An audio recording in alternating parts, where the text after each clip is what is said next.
Folks, hello and welcome to Tavern Chat. I am, talking crit. I always do Tavern Chat. Oh my god, dude! I have literally been running around. We all started day. drinking early. I wish. We're hitting the bottle early. This was like a working day. We had 10:30. I was taking Rach to her radiation appointment, and we didn't walk in the door until 6:30. We were out all day. Oh, you have one of those days. One of those days. So, yes, folks, it's Talking Crit. It's also day 2 of OSR Christmas. It's also I love giving stuff away.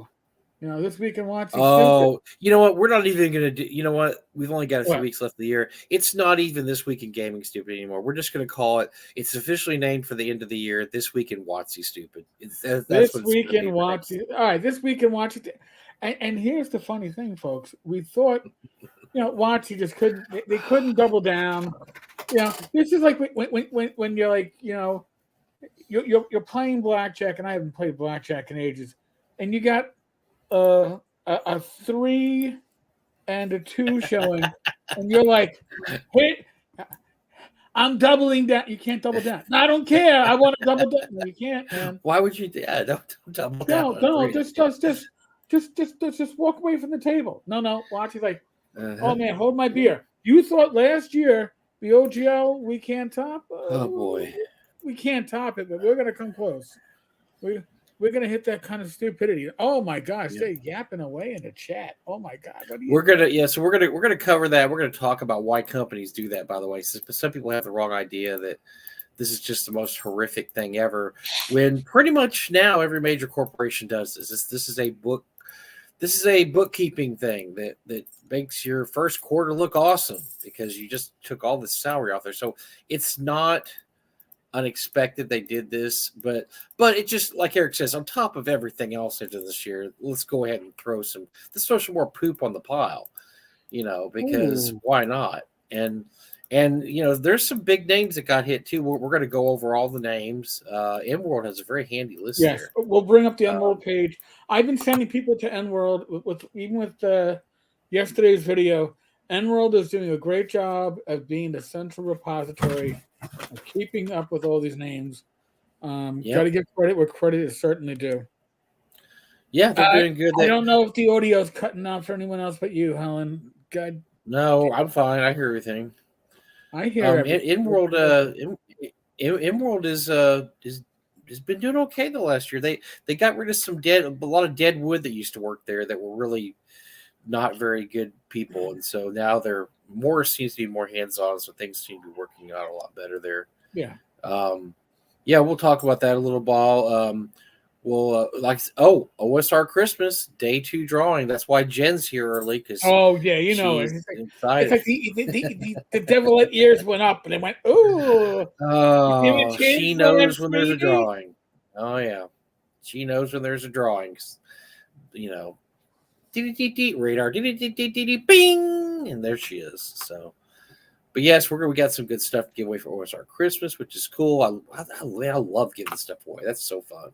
I love giving stuff away. I just said, by the way, being giving stuff away, I want to promote something. Ron Meisker's PhillyCon is happening first week in January, and brand new gaming convention. And Rob and then Joe Block's on the board of this. Rob has started a charity called Page, and it's a I can't remember what the initials stand for. Sorry, Ron, but it is going to be it's a registered charity or a registered nonprofit. I'm sorry. Really?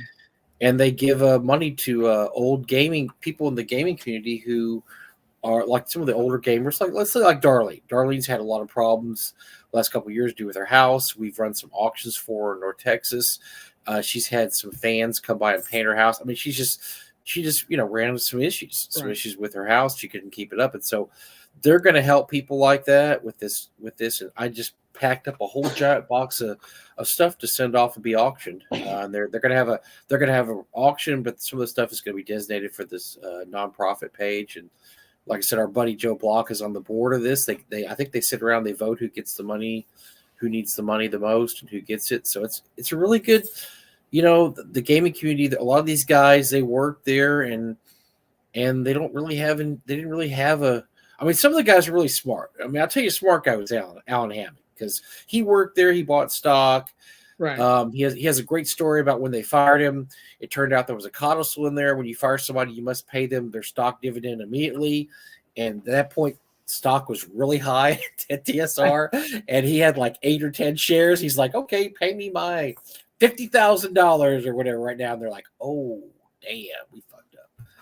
And so, and then Alan went on to a very successful career after that. But a lot of those guys that stayed in the gaming industry, you know, they didn't have really good insurance, and they didn't really save their money the way they probably could have if they had a corporate job. And so I think Ron's doing a really good thing. I think this is a really good idea. And I saw the names that everybody has on his board. They're all really respected members of the gaming community. So I packed a box of stuff up, some really nice things to send there and auction off. And that looks like a really fun con.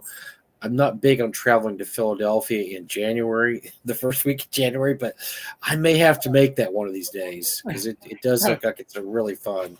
I don't know if you heard the peanut gallery behind me, but Rage was just like, dear. I'm not sure about traveling to Philadelphia at any time. Well, I'm not a Philadelphia fan. I am, although I did have a good week because Dallas absolutely kicked the living bejesus out of the Eagles this week. So it's been a good week, friends. Sunday night has been a good week. It's anytime the Eagles get their ass beat, and not only just get their ass beat, get their abs absolutely waxed. I have to be happy. And so it was fair it was enough. a good week. Hey, listen, this is like one of those this one of the signs of the end of days. The Jets and the Giants both won. I saw it, and I was rooting for the Giants because I really can't stand the Packers. So that was great. I love that.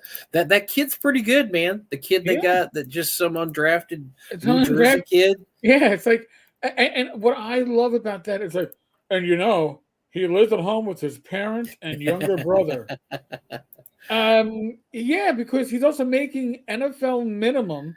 No, he's not even making. He was undrafted. Yeah, and no guaranteed contract. No, yeah. So I mean, this is how he's. And before this, he was like on the practice squad or something like that. I mean, and I don't know how he's only there because their number one got injured and their number two got injured, and it's like, oh, yeah, that guy in the practice squad. Why don't you bring him out here? Maybe.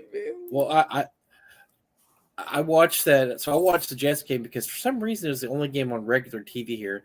And it was terrible at halftime. It was like 3-0 or something, or 6-0.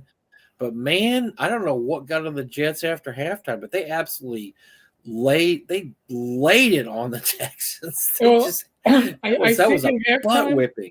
Wow. I think at halftime, Coach Salah went to our friendly neighborhood quarterback and said, "Hey, listen, there's no pressure because no matter what happens, we're trading you." Oh, because we've got Aaron Rodgers. No matter what, dude, we're trading you. So you can you got no pressure, man. You're not playing for your job because you have no job. Oh, okay. Well, there you go. Well, let me tell you what. I'm a Jets and a Giants fan the next few weeks because the Giants play the Eagles twice. I'm going to be a Giants fan the next few weeks, and then I think the Jets play somebody that I want to see lose too. I'm trying to remember what the Jets' schedule is, but it's funny because they thought Aaron Rodgers was going to be quarterback, so there's all these primetime Jets games, and you're watching it go, ay, and you got to see Zach be terrible again. Oh it's my like, God. oh shit, we got the Giants playing on Monday Night Football. Let's get another Monday Night Football game on, right? We need 2 games on Monday night because people might not want to watch the Giants. I mean, I understand. Tell me what the ratings going to be for the last game of the season here. Jets versus the Patriots. Oh, excuse me. I want to play for the bottom. Ooh. No, I'm the. Oh, we need the first pick. No, we want the first pick. Yeah, that's going to be fun. All right, that's our sports talk today. That's our sports. We're contractually obligated sports talk. So anyway, the big news, obviously the big huge news this week was layoffs. WotC laid off. Now, this is important to notice that I'm sorry, I even misspoke. WotC didn't lay off. Hasbro laid off. Yeah. Hasbro laid off 1,100 employees. So there were some from every division, right? There's Magic in there. There's WotC.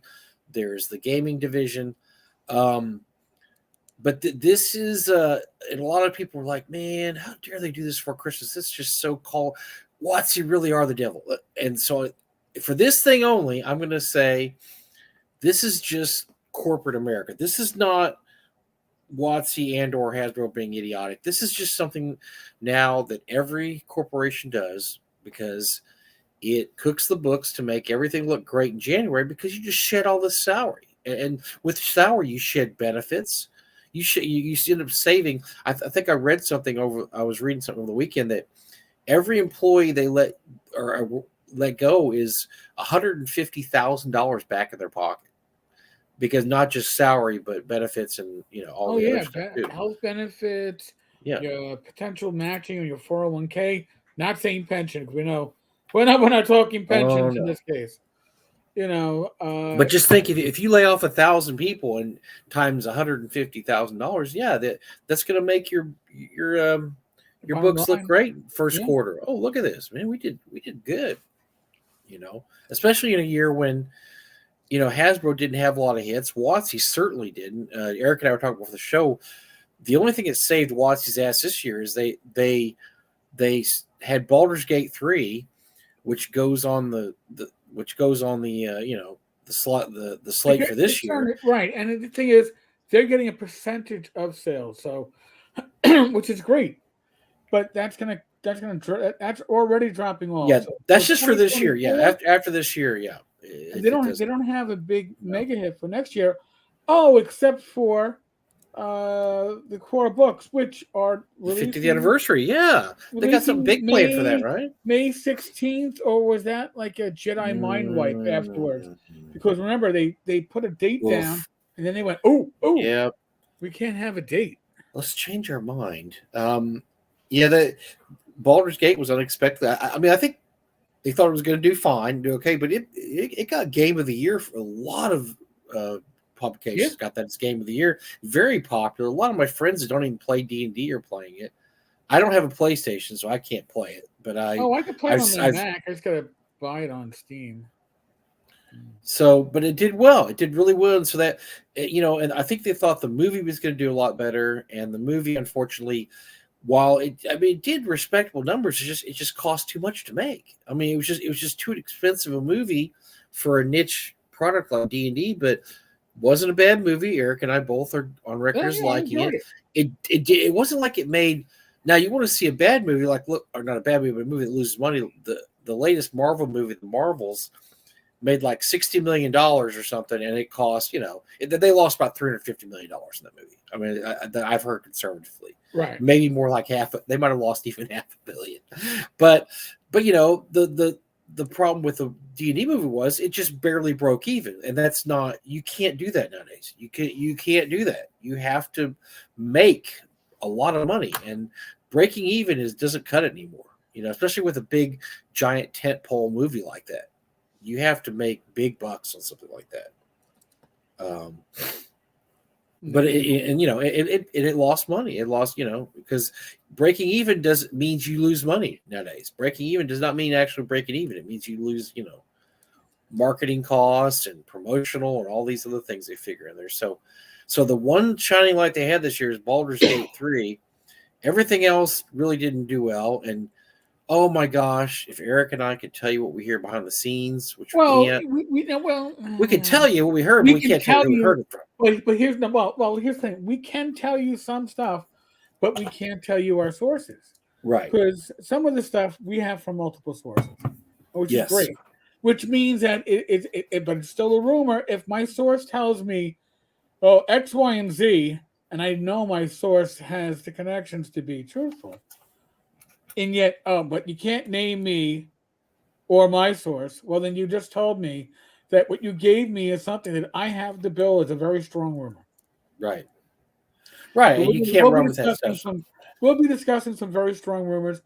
Nothing that will surprise you if you've been following this channel. if you follow this channel, Yep.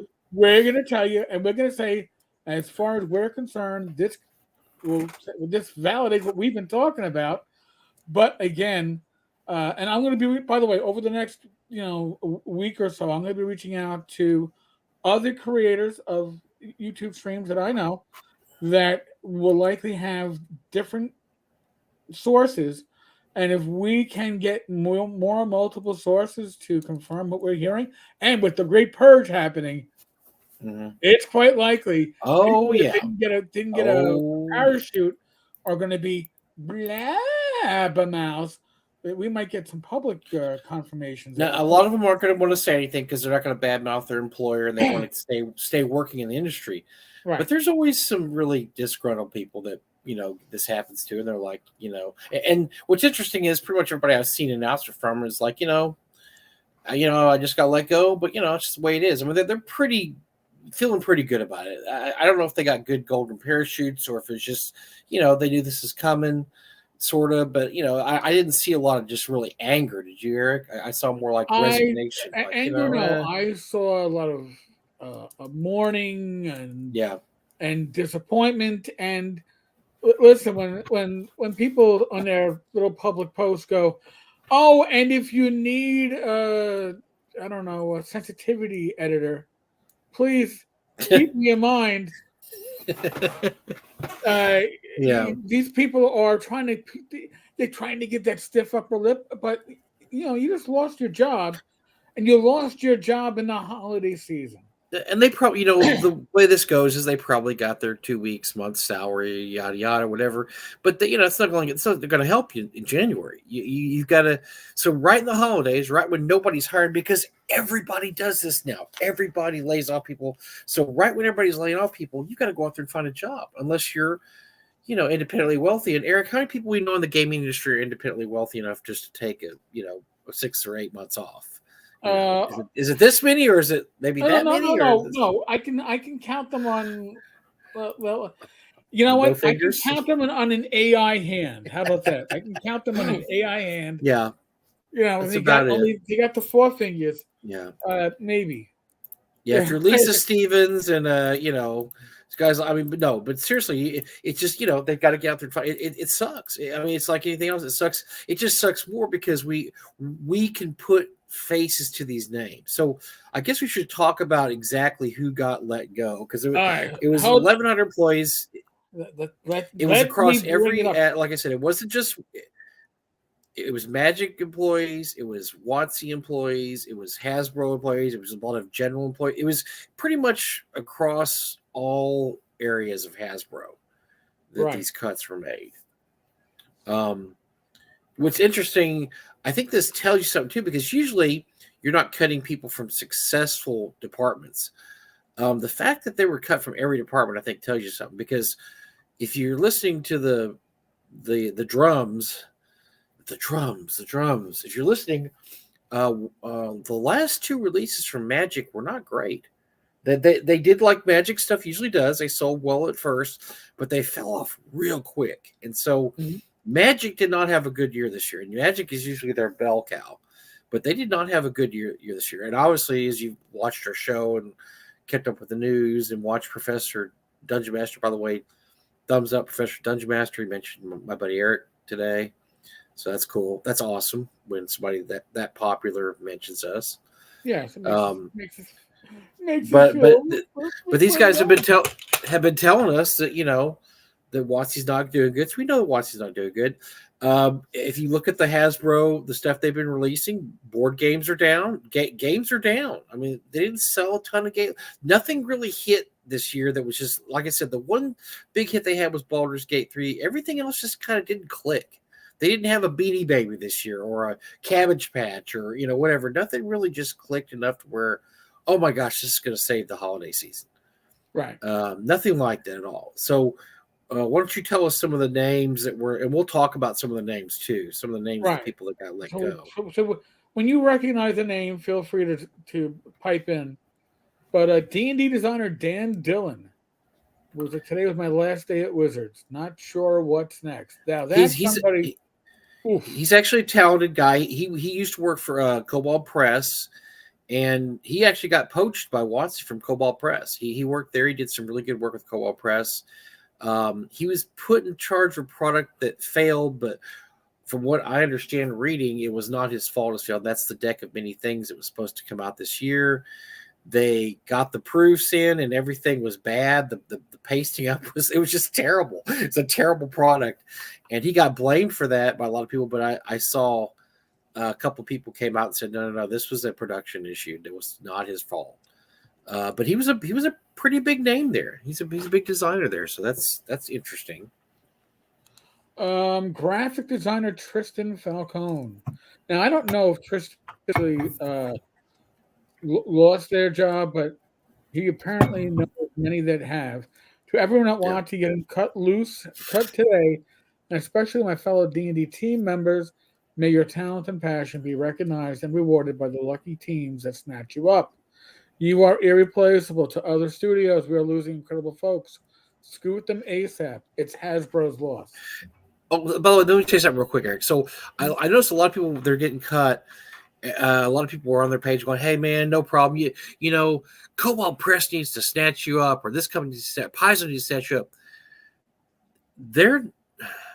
Cobalt Press can maybe hire one person. I'm not kidding. I mean, this is not, these aren't big companies. Paizo is not a giant company anymore. Neither is Cobalt Press. They may be able to hire a couple of these people, but, you can't just say, hey, you can go work for Cobalt Press now, or you could go work for Paizo. That's just not how, you just can't do it. I mean, there's just not, there's too many people.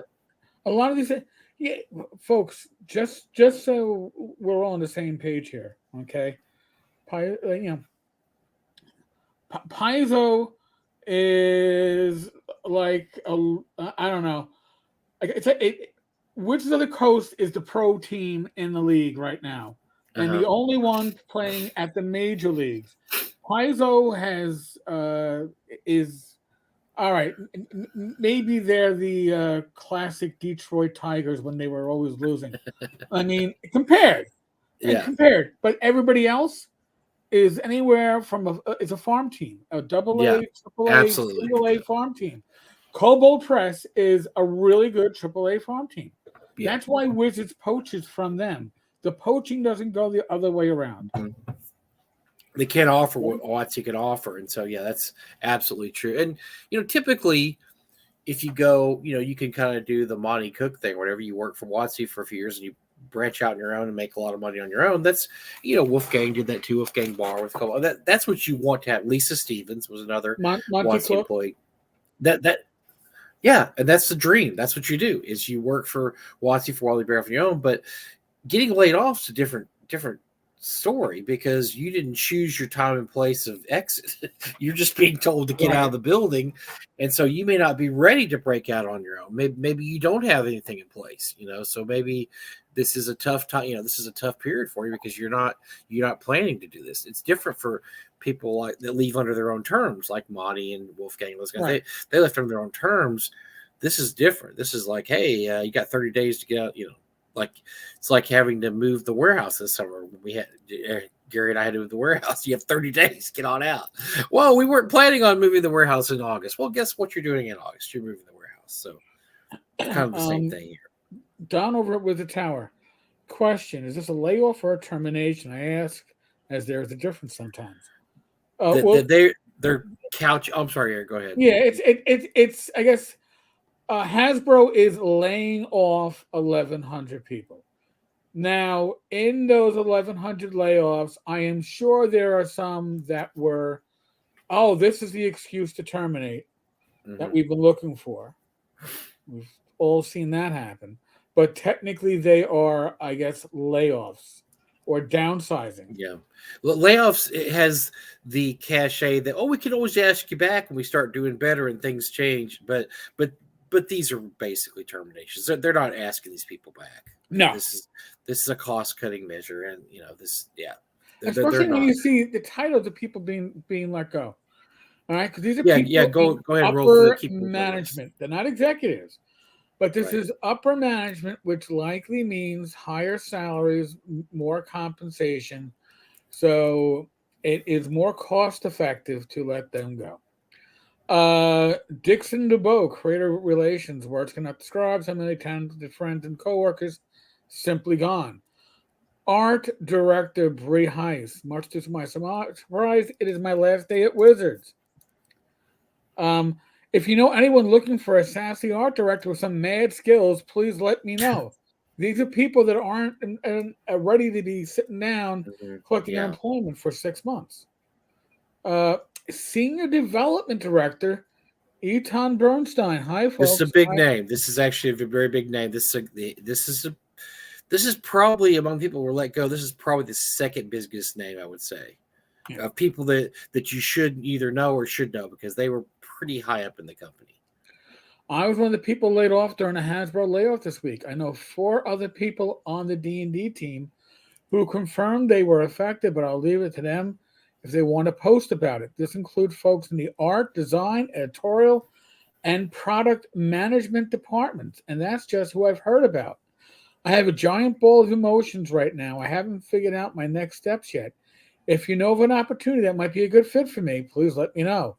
I am open to freelance or full-time design, editing, fiction, and inclusivity reviews. If it combines RPGs with education, accessibility, or inclusivity, that's also cool. I freely welcome positive thoughts, hugs, and your awesomes. I don't feel awesome right now. I wonder if Ethan thought he was.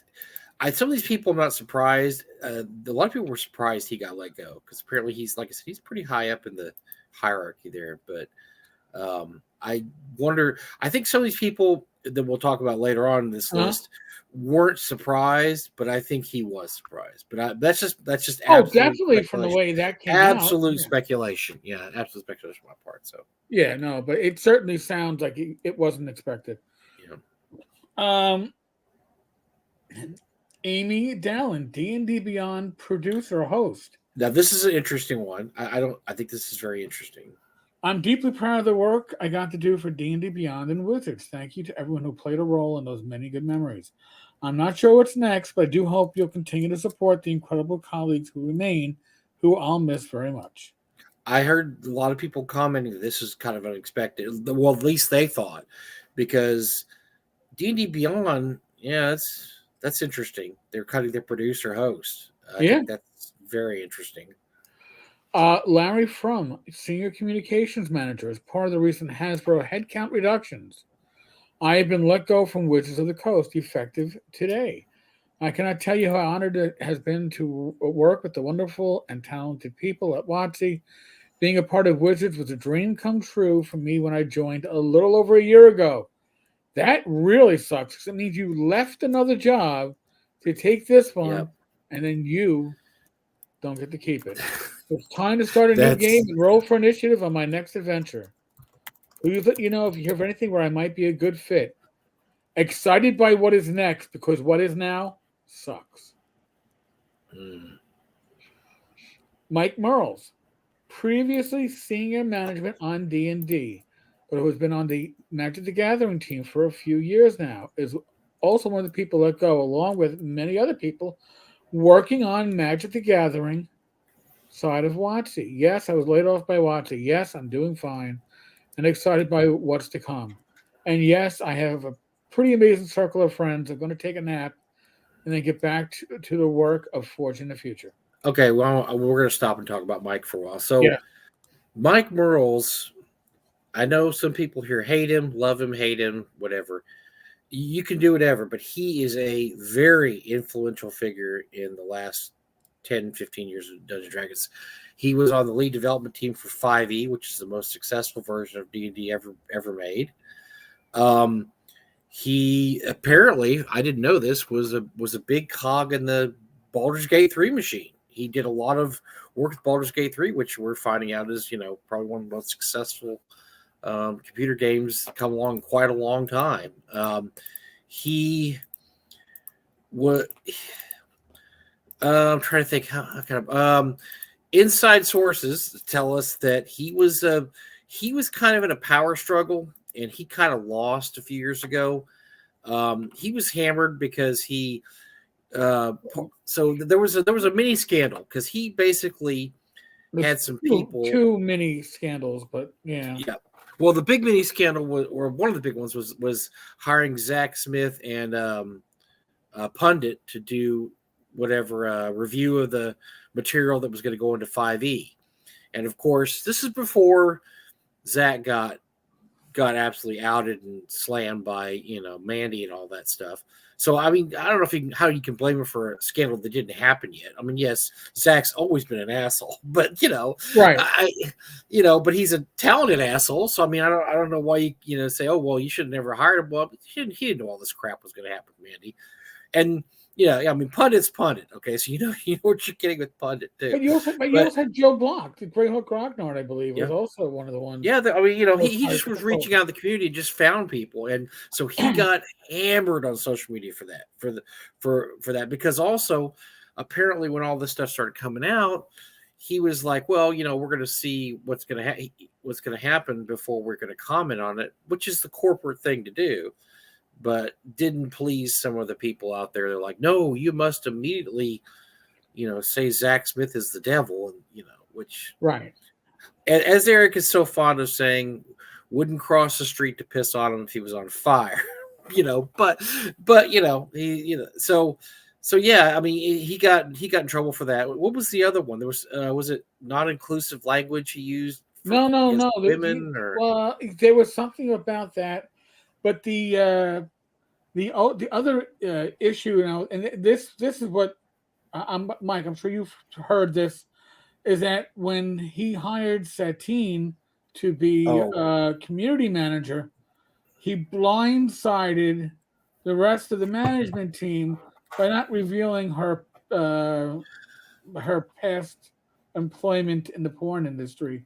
I heard that, but I find it so ridiculous that a human adult male or female cannot Google a name, because believe me, you Google Satine Phoenix, don't do it with your kids around because you're going to get some pop-ups there. So I mean, maybe he did that, but I just think it's one of those things where you blame somebody else for it because like, oh, I can't believe you did this. How, gambling, there's gambling in this establishment, like the Casablanca thing. Oh yeah.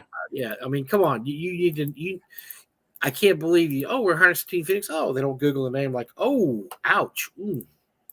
Well, I think what it is that when she became a less savory face for the brand, Mike became the sacrifice. Yeah, for that. But this is a guy that this is a corporate thing because Mike made the company millions. He made the company millions of dollars. He did. And I know, like I said, I know people that are listening right now that hate him. People don't care, but he's a significant figure in our hobby, and he did a lot for 5e, and he's a nice guy. I've met him and talked to him at conventions. Super nice guy. Yeah, I mean he I think he was, to me at least, the way it's written. I don't think he was surprised because I think he knew he's been on the way out for a while. If he says, I'm going to take a nap, I'm going to take a nap. Yeah.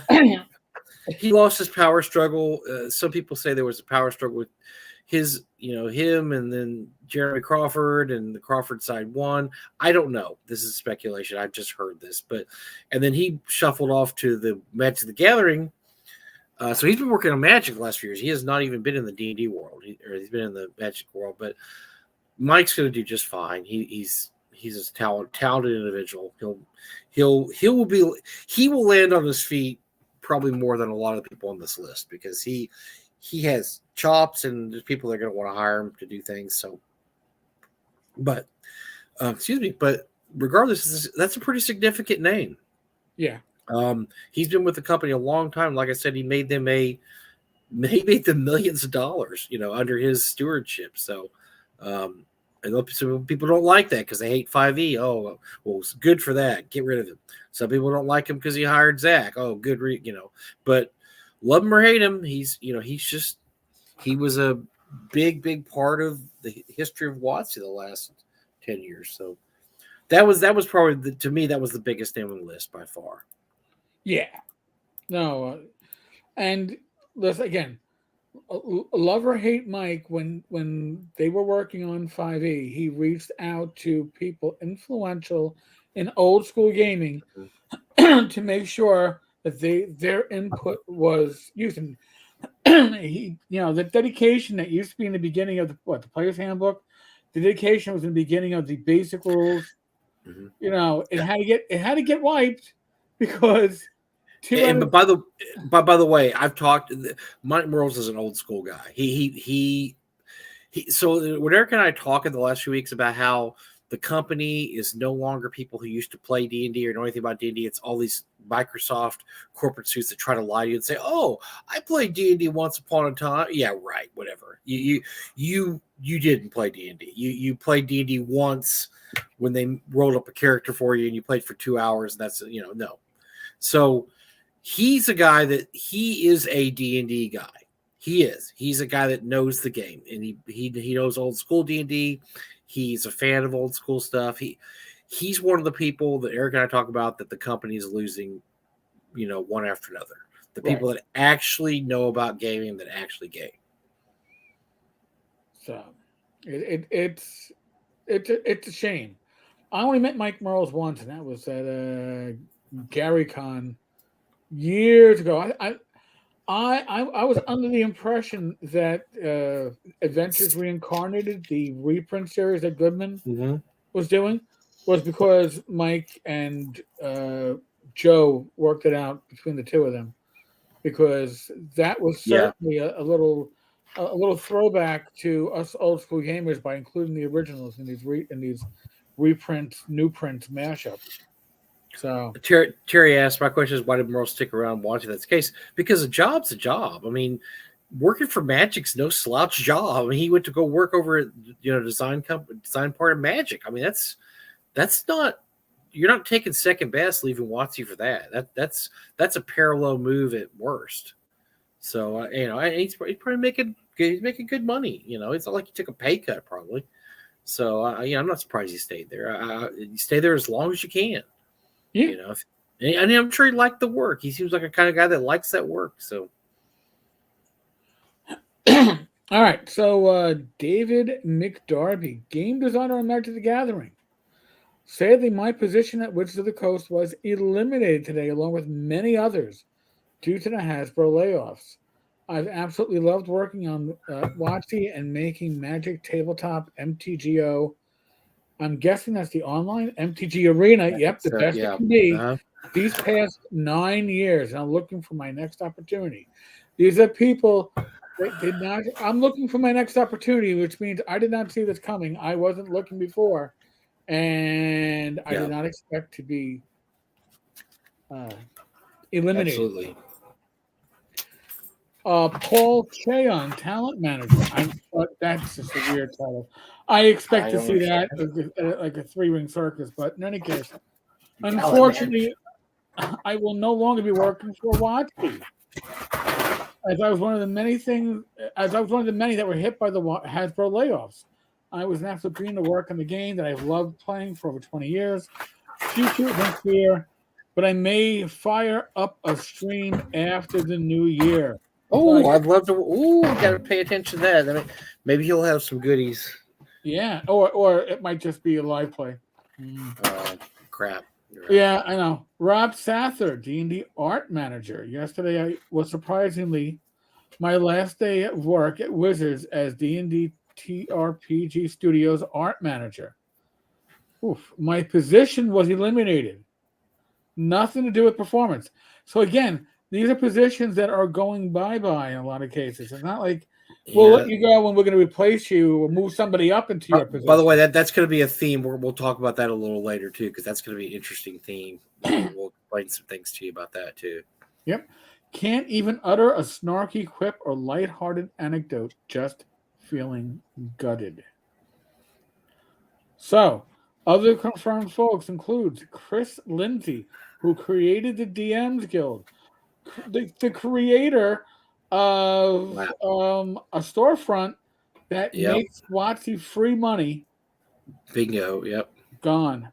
Liz Shu, licensing and publishing manager. By the way, Liz Shu, I heard from other people, a lot of people, I heard that she's very well liked, and that anybody that dealt with licensing or publishing says she was very, very nice person. So I don't know her personally, I just know from people that said that was very sad because she was an asset to the company, they said. So that's all I know. Don't know anything about her. But Natalie Egan, community manager.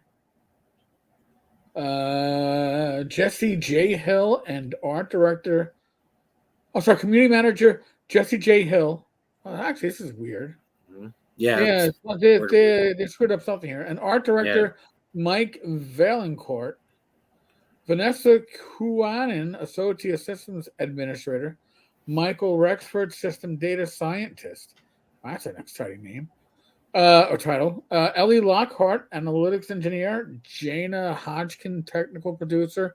Megan Donahue, director of the Magic the Gathering Universes Beyond, creative and production. That sounds like a huge title, importance, and out.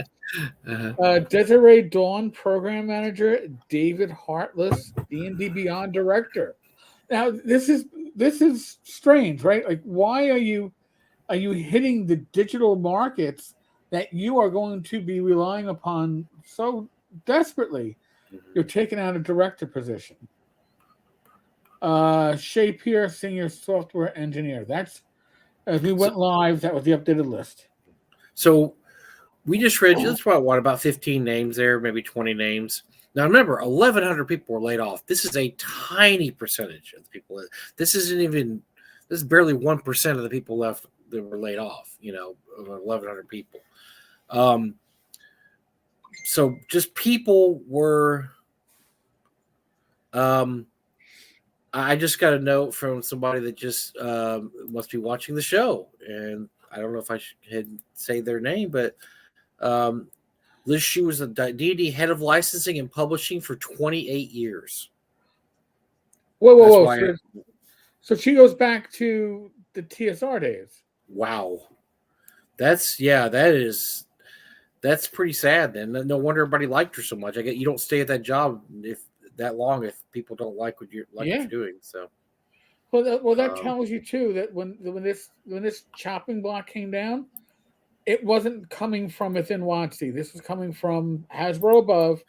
Somebody, and believe me, I was a civil servant. I've seen how positions, maybe job titles get eliminated, bodies get moved in the MIPD. They don't get fired for this. But I've been involved in the process, and it's just kind of like, you know what? We no longer need 4 of this unit. Let's knock it down to 2, and we'll move the bodies elsewhere where we need bodies. And here, the idea is to save salary, to save cost. It's a cost savings, but that's huge.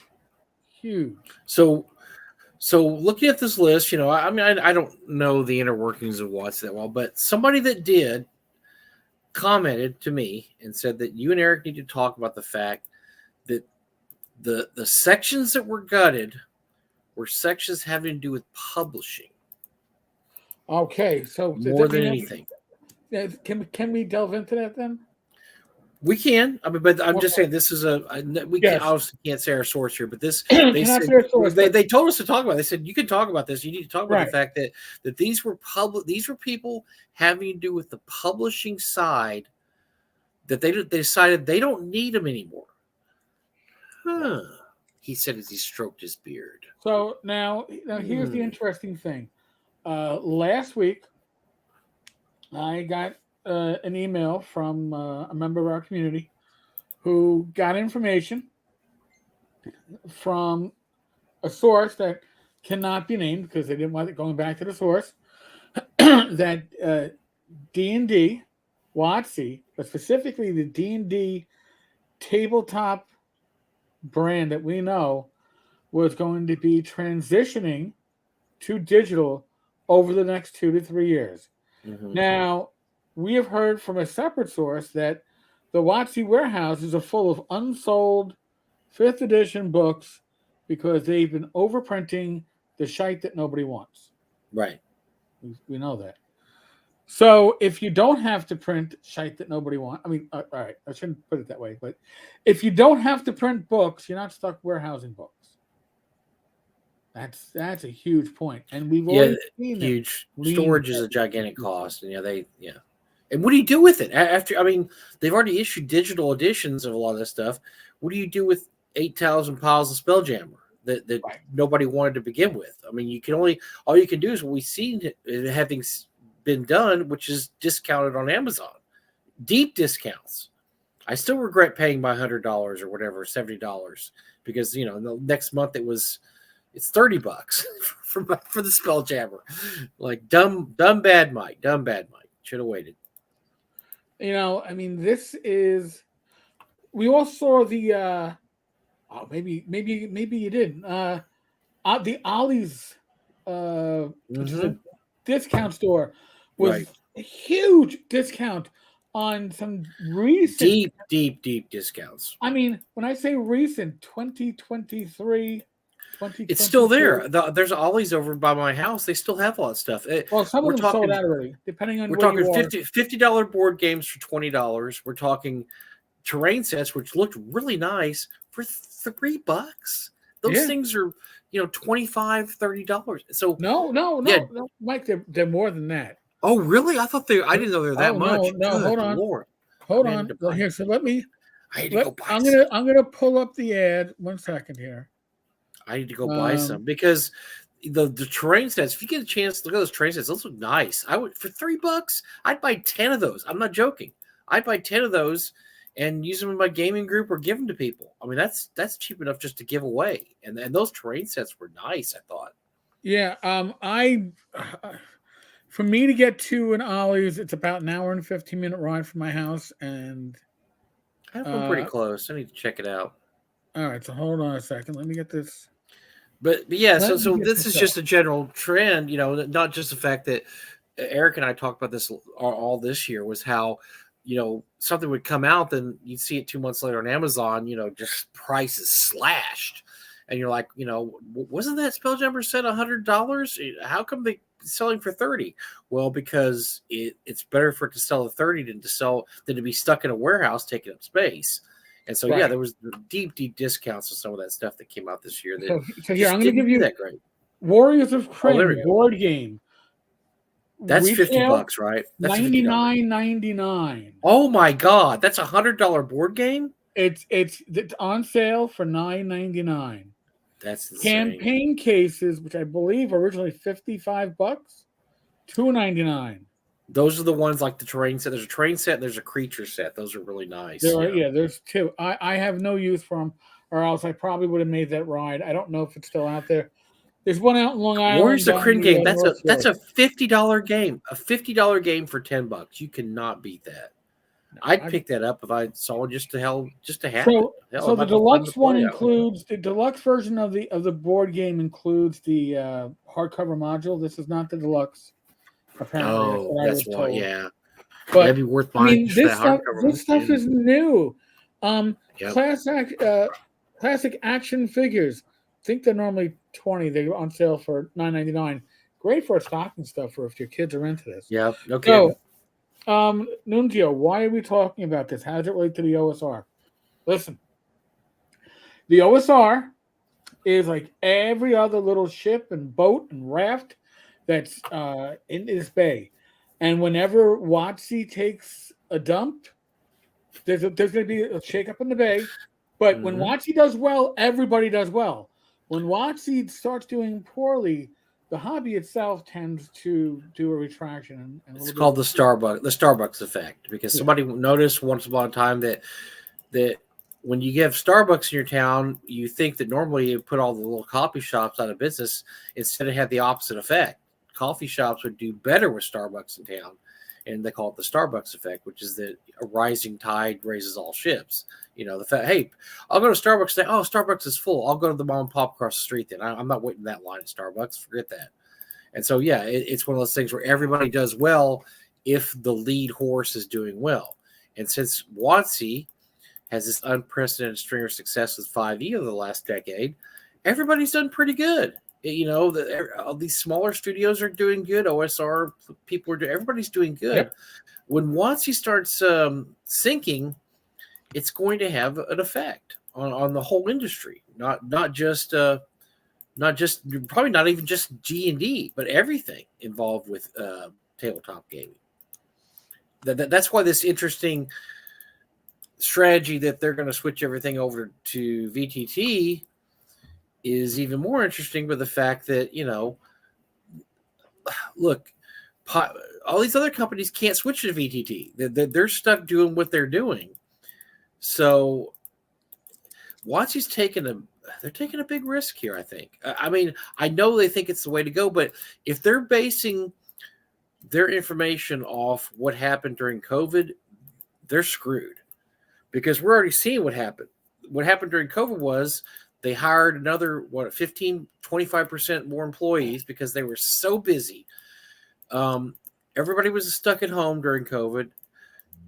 Everything was better for these companies during COVID because people were sitting around with nothing to do but play games. And they were playing online games, and they were playing, with their friends on Zoom. And there was all these streamers playing games, and it was just huge. Once people started coming back to work and started, going out in the world, all that stuff dropped off. And and we saw they had lists of the employment figures. I mean, more people than ever before worked at WotC, 2020 or 2019 during COVID. That was huge, because they needed those people, because so many people were playing games. Well, this is the after COVID effect now. So if they're basing the fact that, everybody loves to play games online, yeah, they did in 2020. It's 2024. I mean, I don't know. They maybe they're right, but they could be wrong. If they're wrong, it's going to be disastrous, because they seem to be they're putting all their eggs in this basket. Yeah, they're almost gambling on another pandemic. It's like, we need pretty much. Yeah, we need another pandemic. Come on. I hope everybody has to stay home. And we have heard from confidential sources that we cannot reveal under pain of death, that what's coming out next year doesn't look too good. So let's just say it's not 50th anniversary worthy. It's not like, wow, this was worth waiting for. This is, they're really honoring the 50th anniversary. This is some cool stuff. We're not hearing that. We're hearing like, not good. Which hopefully we'll have some more information on as the year goes on and people speak out more publicly on this. Plus, we'll eventually see we'll see what pretty soon too. But we're just hearing that previews don't look good in terms of, hey, here's 5e and it was really successful. What's your encore? Is it, you're not doing 5.5, 5.1, 6, or whatever their famous quote was. You're doing, you're just going to change up the game. We're hearing that the changes are not for the better. No. Well, we already know part of the change is going to be just the power curve, right? You got to be more Uber, because that's what they feel people are looking for. So, I mean, please. By the way, folks, if you and I'm still catching up, but if you haven't commented in the last couple of minutes, throw up a comment. Say hello. Say hi. Say it's almost 8 o'clock. Say, Mr. Gun Go Boom. And you'll be entered. Hey, but what's going to happen is in a few minutes, we're going to use the giveaway tool to start doing some giveaways. And it's going to capture people who have commented in the last couple of minutes. So I want to make sure everybody has a chance to be tell Eric and I to buzz off. Tell us click the thumbs up. I don't know. Do whatever you have to do there. But yes, get your comment in the next few minutes, because we want everybody to be eligible for shiny toys. Right. So most of the stuff tonight is PDF or gift certificates from drive-through. Mike does have a physical gift. When Mike's gift goes up, unless you plan on PayPaling Mike the actual shipping cost, it's going to be U.S. only. So here we have the famous Receipts of the Russet Lord. You might recognize that face on there. That's our buddy Rob Conley as a potato. And this was we actually auctioned this off a while back, but the guy who won it, we kind of had crossed we crossed paths and they disappeared. A lot of it was my fault and that person's fault. My fault because they finally sent me contact info, but then I lost it. So I'm sorry about that. But their loss is your gain because this will give us away. And there's actually some D&D stuff in here, some Judges Guild stuff. I'll leave that in there. What the hell? So this is going to be one of that stuff we'll give away. It's a nice little satchel. Now I wouldn't put anything too heavy in there. It's a little flimsy, but look at that. Look at that adorable face of Rob Conley on there as a potato. How can you say no to that? And those are receipts in front of him, and their potato peelers behind him, and it's awesome. Yeah. By the way, it's one of a kind. I think he only made a couple. That was two. Two. Yeah. No. Was that that was who made that? Yeah, the Google. Yeah. Did a great job with that. Yes, he did.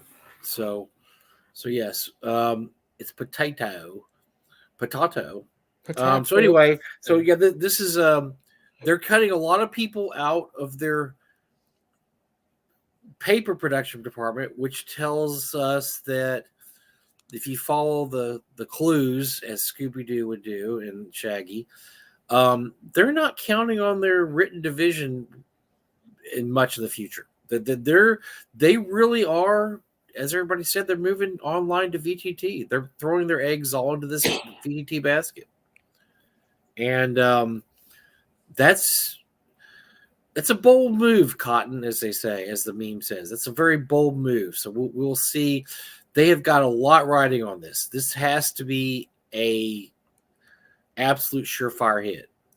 Otherwise, there's going to be, oh dear, there will be 1 million streams being made by people if they fail at this. Right. So now they announced 1,100 layoffs, but they're not implementing them all immediately. Mm-hmm. I strongly suspect that we're going to see what we saw with 5e, is that once the new D&D launches, more heads will roll because you don't need all these game designers for a game that's already been released.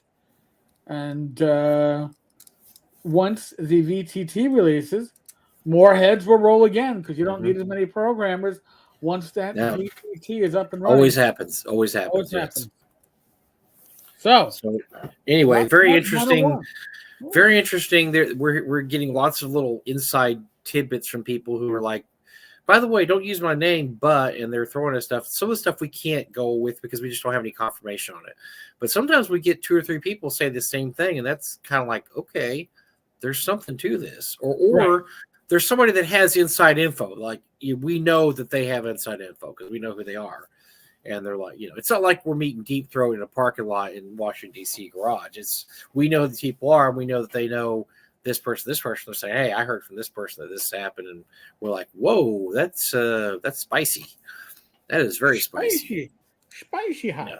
Spicy hot. All right. But yeah, this is just something that happens to every corporation. It's just interesting that it happened this year. I mean, it's just another, like I said, another pile of poop on the giant pile of poop because WotC can't do anything right this year. They just can't, except for Baldur's Gate 3. They just can't do anything right this year. All right, are we ready for our OSR Christmas? Do I have to go put my Santa? Do I need to put my Santa suit on and show my big? You want to show my belly, my Santa belly? Or show my belly. No Show belly. my belly.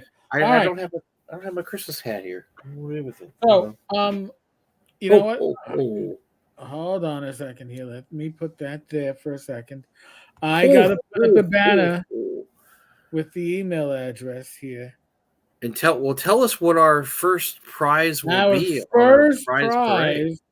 By the way, this is all the thousands and thousands of dollars Eric makes on his YouTube channel, and his sales. We don't make thousands and thousands of dollars, folks. Oh, we don't. Although actually, I got to talk with Mike and a few others that are involved with this channel because I do have an idea for 2024, which I think will be very good for the OSR. And, but I'll talk about it with my compatriots later. Shirtless Wednesday. I like it. Okay. Shirtless Wednesday.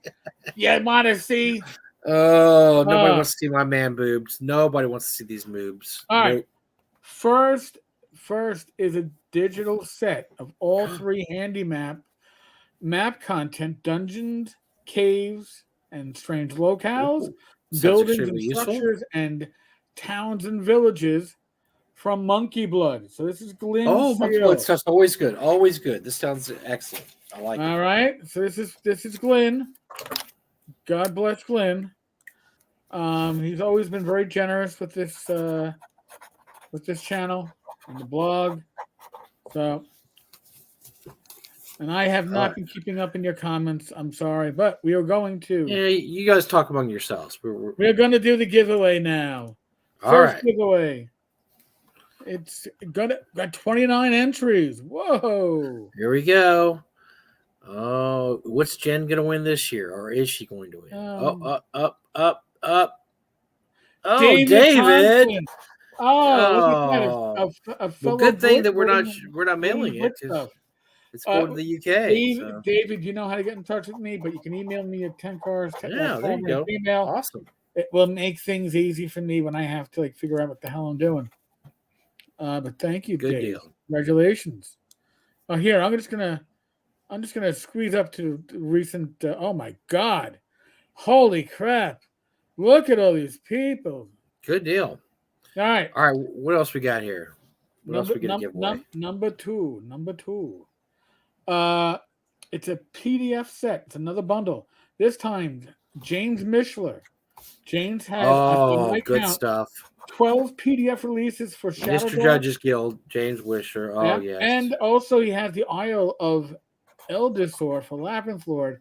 Uh-huh. I've got a set of this going out. So we're going to do another drawing.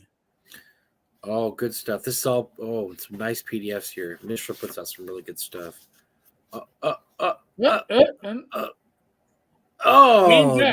James Eck. James, email me. The address is on the bottom of your screen. All right. Initial PDFs. Very good. Very good stuff. Next is another PDF. It's a PDF copy of Holmes and Clark. Holmes and Clark is basically an OSR fantasy heartbreaker based upon the original Holmes basic set. Visual goodies. So we are going to do the drawing for that one. I like it. Anything to do with Holmes. I love Holmes stuff. Even Sherlock. I like Sherlock too. I like all the Holmes. 8 Mobius 8. Again, 10cars.tavern@gmail.com. Next up is a bundle of 3 issues of Wizard Funk Zine. Zine magazine. Oh, Zine. I always forget how to pronounce that. It's Zine. Yeah, I know. Because it's MAGA Zine. This is from the Wiz Bros, guys. So if you go to North Texas, it's a Wizard Funk Zine. Wizard Funk Zine, issues 1 through 3 in PDF. Ooh, that's actually nice. I think I need that. Oh, my name's not entered. Is my name not entered? No, you haven't been. I can't win anything. I can't win anything. I don't want to win this stuff. Mr. Pham. All right. The last digital prize is a $10 drive-through RPG gift certificate. This is one that a certain young lady should not win, but if she does, I will laugh my ass off. She hasn't won anything yet. I think the thrill is over. No. She always wins like I money. Know. Well, I mean, I don't know. She hasn't won anything yet, so Dino, 1973. You got a $10 drive-through RPG gift certificate. Emailing nice. Tavern@gmail.com. And Mike, are we going to do the bag now? We're going to do the bag. So this beautiful receipts of the rest of our bag will be mailed to you, continental U.S. only. I tell you what, I'll cover shipping. If you want to send me a few bucks for shipping, that would be wonderful. I'll cover shipping, but if not, you can send me $5 for shipping. I'll tell you how much it is. The beautiful bag plus inside, what do we have, Eric? We have the Judges Guild Game Master's Guide for Silver and Sorcery. That's pretty much useless, but we do have a Judges Guild catalog from 1983, which is kind of cool. And in the original mailing envelope, a copy of Judges Guild Journal 17 in the original mailing envelope, sealed. I know what's in it because I got a stack of these. They all have the same thing, which is Judges Guild Journal 17. But so this will all be yours, and I might even throw something else in there. You never know, But really, this is the moneymaker right here. That is. You want to look at Rob's face. Yeah. Is the one. All right. Yeah, absolutely. We're doing the drawing. Let's go. No international customers, please. Big money, big money, big money, big money, big money, big money. No whammies, no whammies. No whammies. Mr. Gunn. Oh, Mr. Gunn. You have won, Mr. Gunn. So go ahead and I think Gunn he's US. Yes, I believe so. Gunn, get me on Facebook. I'm on Facebook. I think you are too, Gunn. If not, send Eric your shipping info, and I will have this shipped out to you, buddy. Wow. Do we have anything else tonight? I think we gave away some good stuff tonight. Yeah, that's it for tonight. Folks, if you go to tenkarstavern.com, day 1 of OSR Christmas is going on now. There are other giveaways. Wow. So this is how it's going to work out. 6 of the giveaway days for OSR Christmas are going to be on the blog side, and they'll be open for 2 to 3 days. All you got to do is comment.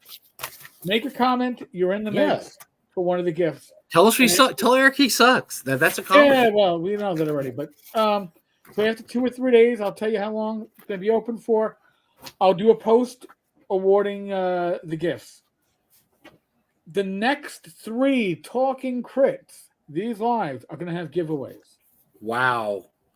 Also, on Friday, we're going to have 2 Fridays, one with Glenn, one with a random party, which is going to have giveaways. Now, the biggest giveaway, Dave, though, by the way, I will let you know right now, will be Christmas Day on the blog side. Christmas Day on the blog side. Ooh, I'm going to check my calendar. That's a Monday. It's a Monday. It's going to include a physical, including an Arduin bundle with the hardcover trilogy, Grimoires 4 through 9, Vaults of the Weaver, which has 7 legends. It's all print. It's going to be U.S. only, mind you. Eric and I and Glenn all got a set of those. It is awesome. Yep. It is awesome. It's valued at about $155. Yeah.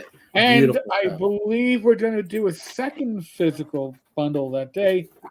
And it's the Cartomancer bundle, which is everything in that PDF thing, physically by Glenn, and that will ship anywhere in the world, unless you're in Brazil, because Brazil, they steal all your shit. Oh, boy. But so that Christmas Day, you're going to want to, the Christmas Day, the 26th, the 27th, you're going to want to get to the blog side and comment. Don't worry, I will remind you. But by the way, speaking of Glenn, think some kind thoughts for our big giant buddy. He was in the hospital this week. He had some work. He had to have some work done. So I saw on his page. I forgot he was going in. What was this? Because I can't remember what it was for. I saw the picture on his Facebook page. Hold on, maybe I can find it again. Yeah, I know. I knew that he said he was going in, but I didn't know it was going to be before the holidays. I thought maybe he was talking about like January or something. There's pictures of him on his page resting. Venous ablation. What is it? Okay, hold on. What is he doing here? He's watching The Godfather. Some kind of vein procedure. What was this about? I can't remember, Eric. Do you remember what he was getting done? Anyway, it was surgery. Anyway, he's in the hospital, or he was in the hospital. I think he's home now. Think a good thought for him because he's our buddy. He's good dude. I love the guy. What can I say? He's awesome.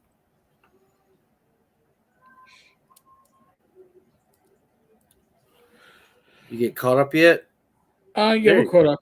All right. Good deal. It's caught up as I'm going to get. So what are we going to talk about our second half of the show? We're going to beat on WotC some. What do we have to beat on WotC about some more? Or is there any more? Can we just keep beating him up about the the layoffs. Which, by the way, there's, like I said, corporate layoffs. That's just business as usual. I know it's hard to think of our hobby as a corporation because we grew up. It was a more innocent time, Eric. It was much more innocent time. But now the cold hard fact is that they're owned by Hasbro, giant game company, and sacrifices must be made. And so it's just another giant corporation now, run by suits, not by gamers anymore. The gamers aren't running the place; the suits are running the place. This is what's going to happen. We're probably going to have this for the next few years because unless 5 Point whatever becomes this gigantic super hit, which from what we're hearing, it doesn't appear it's going to happen that way. There will be layoffs in the near future, probably the next few years. All right. So Terry wants to know about Matt Colville and the MCDM. It's not even a Kickstarter, right? It's on BackerKit. Yeah. It's on BackerKit, and it's done like $3 million. And I'll be honest with you, I haven't followed very closely because there's absolutely jack and shit that I want to have to do with this project. What is it? So tell me what this is. I don't even know what it is. Oh, you don't even know what it is? Oh, no. Regale me with Tales of MCDM. I mean, I've seen it mentioned, but I don't know what it is. I have no clue. All right. So it's, by the way, it's just short of $3 million. I'm going to pull it up on the screen. And then I'll, as I pull it up on the screen, I'll also show you why I don't give a shit. Oh dear, I just pulled it up. Oh dear. Okay, well, again, great for him, great for the hobby.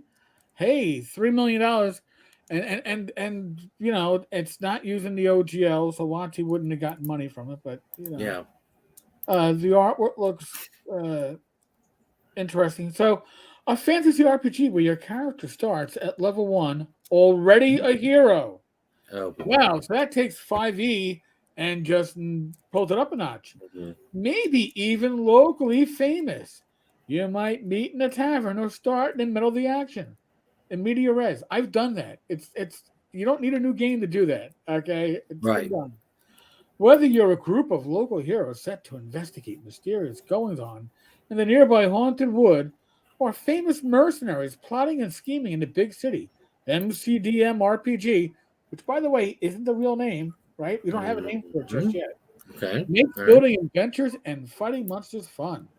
Basically, any adventure or story you're running in your current fantasy RPG, you can do in this game, just in a more straightforward and fun way, unburdened by sacred cows from the 70s. How dare those sacred cows come up and yes. try to sacred cow me. What this game is not. You can absolutely run epic games with heroes exploring dungeons. But this game is not about dungeon crawling. This is the anti-Shadow Dark. You don't track torches or rations or worry about running out of light. That is literally saying an F you to Shadow Dark. You can plunge heedless of danger into a dark and haunted forest. But this game is not about exploration. No hexes to explore. Okay. What the fuck is it? It's a dumbed down version of 5e, even dumber down. By focusing on a core dear God of epic heroes fighting monsters and tyranny, we think we can deliver a better experience for your friends at your table. Fighting monsters in this game is a dynamic, action-oriented blast. Heroes and monsters often have abilities that knock their opponents into walls, through doors, into each other. So it's Savage Worlds. Wait, hold on. It's not Savage Worlds. No, it's not even Savage Worlds. Because that's what Savage Worlds is all the cinematic stuff, right? So right, but this is taking it beyond that. Each hero has a small array of cool, thematic abilities they can use every round. You gain resources in this game as you play. So battles get more epic as they go. No stop. This game uses 2d6s and a handful of d4s and d8s. When you attack, you roll 2d6s, add one of your attributes, and that is how much damage you do. Your attack roll is You your never attack. miss. You hit every time. That's awesome. You cannot miss. Yeah, No more wasted turns. No more burning resources on spells. Only for your target. Everybody gets a trophy, Eric. Everybody gets a trophy. And then afterwards, I don't care if you lost or not, you're going to go out and get ice. We're going to go get you guys ice cream because you tried hard, because you got, oh my dear God. Oh, now how about this one? Certain NPCs can be negotiated with to get them to change their allegiance or reconsider their action. Okay. Technically, any NPC can be negotiated with, but there's usually only one per adventure. These NPCs have stats like patience and interest. We also plan on rules for research and crafting to let players unlock ancient secrets and build wondrous marvels. We have ideas how to make language fluency relevant. Better rules for wealth and renown, but it's unknown how much will fit into a 400-page rulebook. 400 pages for this? Yes. This seems like it could be. Remember Swords of Wizardry Light, Eric? That was 4 pages. Yes. This looks like it could be like 8 pages. Now I'm going to ask my viewers and Mike the layout of these pages. What does it remind you of? 5e. The layout is this is 5e for dummies. The artwork is 5e. Unbelievable. And you can have kits, and you get skills, and you get features, which I guess are feats. Okay. You know. Good luck. I mean, he's made $3 million. This is $3 million. I mean, it's because he made $3 million not because this is going to be a good game or anybody cared. His name is Matt Colville, and whatever he puts out there is going to make a few $1 million. So, honestly, right. I'm much more. Look, the Shadow Dark story is a much more compelling story because they came from nowhere to make 1.3 million. This guy was already on top of the world, and he's putting out a 5e. A shitty 5e, a shittier 5e clone. I maybe not shitty, but just 5e junior. What do you call this? I don't know. You can't fail. You're going to hit every time. Everybody's happy. You can negotiate because you don't have to fight anything. Whatever. Now, this is when I start thinking of Popeye and what was it? Wimpy. I'll gladly pay you Tuesday for a hamburger today. I'll gladly give you $3 million for a game to release not in June of 2024, but June of 2025. Oh, so it's not written yet? Because it was written, it'd be out. It's not written yet. Well, the first packet went to our contract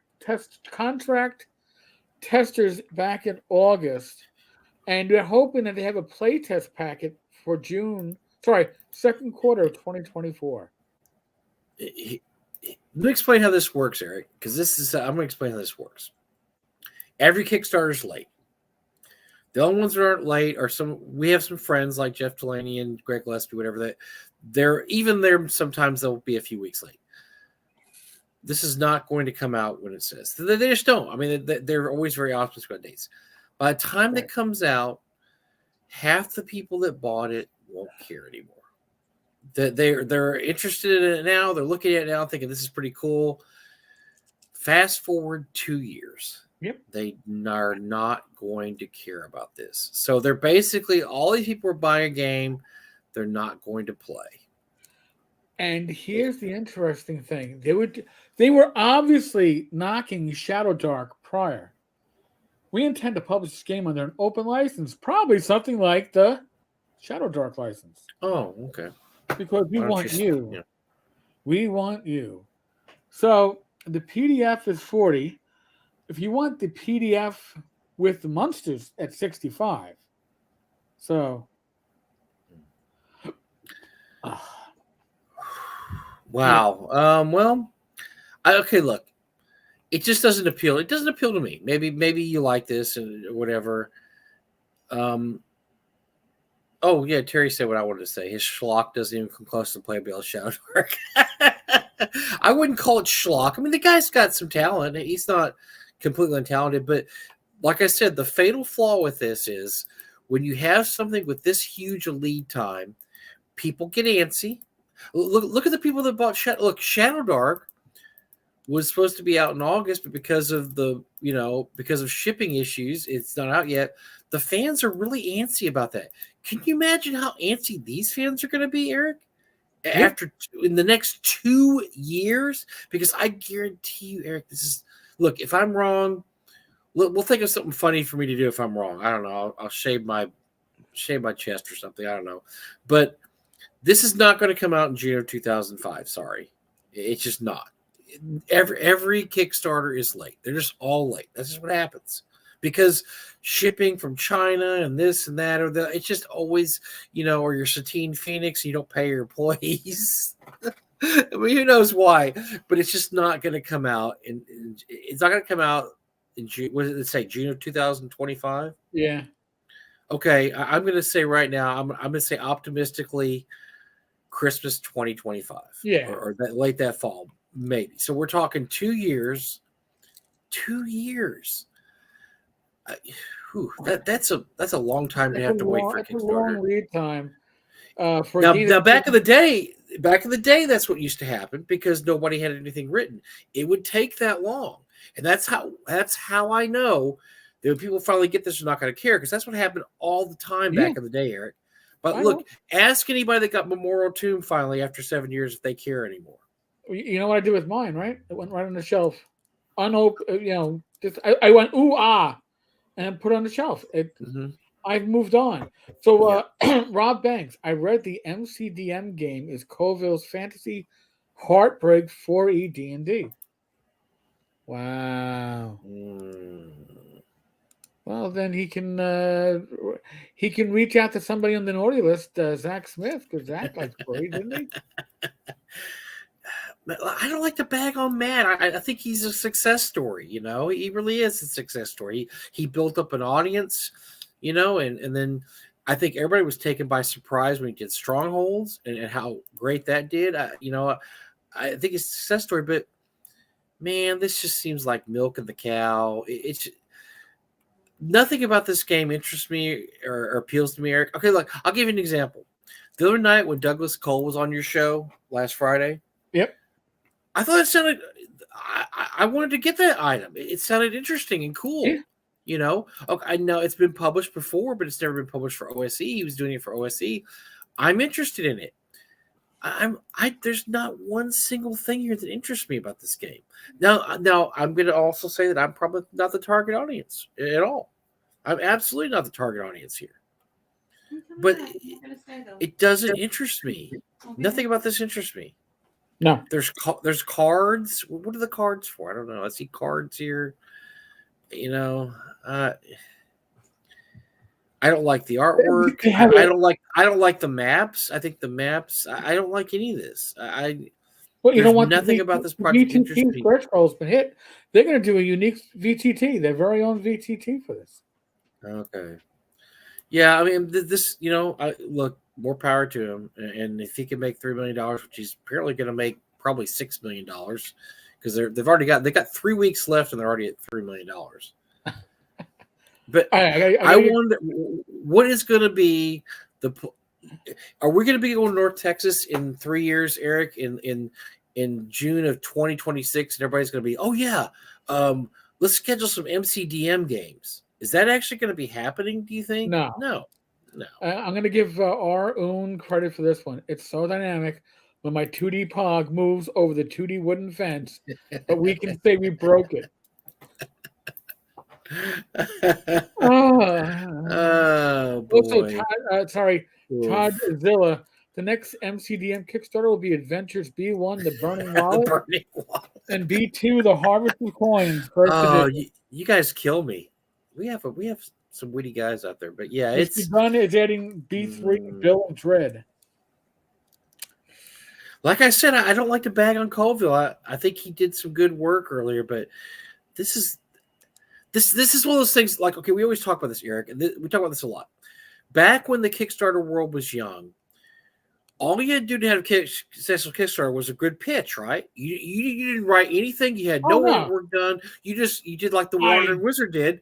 Yeah. I've got this game about dwarves. You're going to be dwarves, and you're going to have your own clans, this and that. Okay, cool. And they would make $40,000, $50,000, $60,000. Yeah. And then it wouldn't come out for 5 years. And by the time it came out, the whole world's gone on and new games have come out and new things happen. And you get this thing in the mail. You're like, I don't care anymore. I'm not. And you would go right up on your shelf and you never play it. This has the stink of that upon it, about something that this sounds really cool. And then you get, and then you wait, and then you don't get it till spring of 2026. And you're like, meh. All right. The game has gone past this. I mean, I'm not interested. Our viewers are on a roll. The MCDM game isn't complete, and that is hired assistant writers George R.R. Martin, Patrick Rufus, to help him complete it before release day. So nice. Two famous writers that have writer's block and can't finish their series. It's Matt, and listen, Matt's ability to run a fun game or a fun live stream, a fun live play, does not mean that he has any ability to write a good game. I could suggest game designers who could actually make this into a playable game, but I don't. Gunn, you're not going to get your potato bag if you keep bagging on my girl Jenny D. So just back off. Yeah, back off. Back off my lady there. This is. Look, I'm bagging on. Okay, I'm saying he did some good stuff in the past, but I don't. Like, Eric, maybe we're just too old. We're not the audience for this, right? I was not the audience for this. So maybe we're just too old. We're just too old. And this is for the young, cool crowd that we don't like to roll dice to hit stuff. I mean, that's too hard to hit things. That's an extra step. You just hit. Yes. You just hit. You hit it. You hit it with your axe. It's hit. Listen, everybody who plays in my game gets a participation trophy. Mm-hmm. Okay, and you get 2 levels per session. Matter of fact, when I run B1 next year in North Texas, you're just gonna you're gonna roll up you're gonna have your characters there, and we're just gonna put you at the end of the dungeon in the treasure room, and then we're gonna decide how much treasure you have. Why go through all the stuff? I mean, it's just so much stuff and going through rooms and searching rooms and trying to hit kobolds. I'm just going to put you in the last room, and there's going to be treasure chests there, and you just get to choose what treasure chest you want. And to make it easier, there's no traps in the chest or anything, because I don't want you to get killed at the end. I mean, you went through all this trouble to get to the end of the dungeon. Yeah, we don't want that. Come on. No, you're gonna be you're gonna get the treasure, and so everybody's gonna get their own chest of treasure, and then we're all gonna shake hands, and we're gonna pop a bottle of bubbly, and I'll have a little glass of champagne to celebrate our successful trip through Quascatan. Right. I mean, listen, even my niece, when she was 6, and I gave her my Dwarven Forge and other stuff to play with, she built the dungeon, told me where the treasure was, and told me they can't get to it because there's a trap in front of it, and if they cross over this spot, they fall into a 20-foot pit and die. She understands. It sounds like MCDM needs to hire her, because it sounds like she is very much attuned to what's going on here. Yeah, and Mr. Gunn, you're right. I never opened the Batman game. If you'd have told me about this, I would have thought you were yanking my chain. I would have thought you were punking me. If you said this is what's going on. Come on, man. You wouldn't spend $65 on 2 PDFs? Come on. I don't know where he found 16,000 people thought this was awesome. That's what's shocking to me. All right, so should we read about the risks? Oh, yeah, because there's got to be risks. It's not even written yet, so yeah. Time and money. The more money we raise, the more money we can pay or even hire to help us, and the better the product is. Yeah, you might want to hire some writers. I'm going to tell you right, yeah. The MCDM dev team has worked on lots of games, including TTRPGs we won't name, including building new TTRPGs from scratch we won't name. Mm-hmm. And MCDM has made lots of books and 4 big hardcovers. Why do I feel like I'm getting a stroke job out of this? I'm going to get Well, because they have to tell you about that, because one of the add-ons is going to be you can buy my old books too. If you don't have strongholds and all that stuff yet, you can buy those too. You can strap this on. So we think getting this product done is. So we think now this is a question, but it's not. So we think getting this product done is relatively low risk. Huh? What? Question mark? Yeah. The risk is just how long will it take? When will the backers get a playtest packet? Well, we think we know the answers to these questions and more. But we do not know the future. Under the schedule. There could be another pandemic. If there's another pandemic, we're talking 2027. We passed our funding goal of $800,000.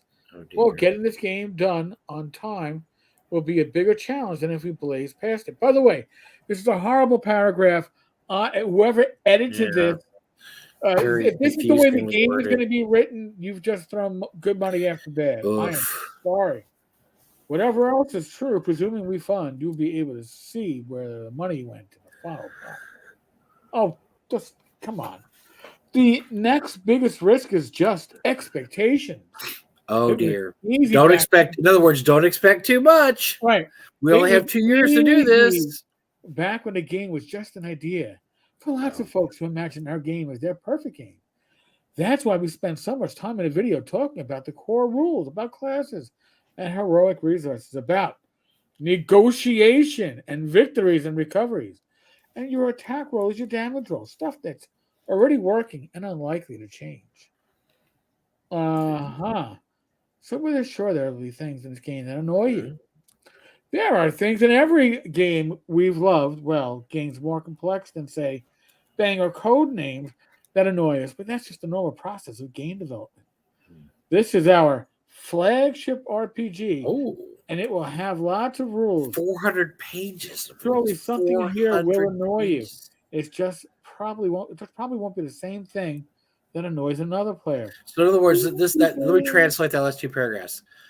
Don't blame us if you don't like the game after waiting 2 years for it. Right. It may, you may not like it, but that's your fault, not ours. You have different expectations. So if you don't like it when you get this spring of, or the end of 2025, spring of 2026, that's your problem that you don't like it, not ours. All right. So now, again, whoever did we would love nothing more than to make adventures, setting books, more player options, more options for the director for years. But that all depends on how many people want this product, whether the audience for it grows over time. That is, again, another horribly written fucking paragraph. It hurts me. And not because I was an English major. I wasn't. I was a history major. So I got graded on how well I wrote my papers and my presentation. I'm an English major. How do you think I'm suffering over here? I'm just keeping my mouth shut. Holy shit. Yes. All right. Yeah, so, that's a thing. This is it's definitely a thing. It certainly is. Wow. So, you know what? I'm gonna stick with Shadow Dark and Dolmenwood, and I'll let somebody else take the hit on this one. I'm gonna let somebody else get this in 2 years and tell me how it is. Meanwhile, I've been playing Shadow Dark for 2 years because that's gonna be out. Well, it's already out. The PDF's in my hands. I have it. I can actually play Shadow Dark right now because the PDF. It's actually, the game's done, Eric. Isn't that a weird concept? The game is finished. Yeah, it's already done. It was already done when Kelsey ran the Kickstarter. It was done. I mean, that's because that's how people run Kickstarters nowadays, Eric. They get it done. It's a pre-order. When Kelsey ran the Kickstarter, the quick start was done. When the quick start showed you that, hey, all these rules work. Now she just has to add in the stuff for the rest of the level. It was a playable system. It's not even a playable. You're not going to get a play test for another 2 quarters. Another half a year. I just think it's hilarious that the whole paragraph about how we're going to take out fighting because it's such a slog. Well, no, I mean, if you're playing D&D and your battles are slogs, you're doing it wrong. You're not doing it right. My battles aren't slogs. The game we just had a few weeks ago where their third level characters took on 2 hill giants and they're only third level dwarves. That was not a slog. There was some real near misses there. The giant threw a rock and hit the bard's horse and almost killed the bard, the horse, and the mage on the back of the horse. I mean, it was desperate, man. They were firing arrows and swinging and this and that. And they killed one giant really quick, like, oh, that goodness. But the other one was tough, man. They were getting hit, and that was not a slog. How are your battles slogs? What are you doing to make your battle a slog? Yeah, are your battles slogs, Eric? When you run games, do they just go, "Oh, it's battle"? No, I don't run 4E or 5E, and I guess if I did, it would be a slog. Well, we don't need to. Those damn 2 hit rolls. First off, where's your tension then? Your tension is, I guess, the damage roll. You want to roll a lot of damage because if you only roll like, oh no, I hit him, but I only did 3 points. So there's no tension in the hit roll. The tension's all in the damage roll. Now, by the way, that's nothing new, right? One of the first RPGs ever did the same thing, Tunnels and Trolls. Tunnels and Trolls. Mm-hmm. Which is fine. You didn't roll to hit, you rolled to that. And I'm not saying it can't be done. I happen to really enjoy Tunnels and Trolls. But to make that your selling point, look, you can't miss. Even Tunnels and Trolls doesn't say you can't miss. What's in about combat? It doesn't say, and you can't miss. How can a rule book be 400 pages? What is in that rule book? And here's the deal. So somebody said this to me, somebody that we both know and love in the gaming industry, that stuck with me. And this is recent because they were talking about the new what WotC is doing, and they said one of the things that they're doing wrong is they're making crunchy rules and long rule systems in an era when people are streamlining stuff.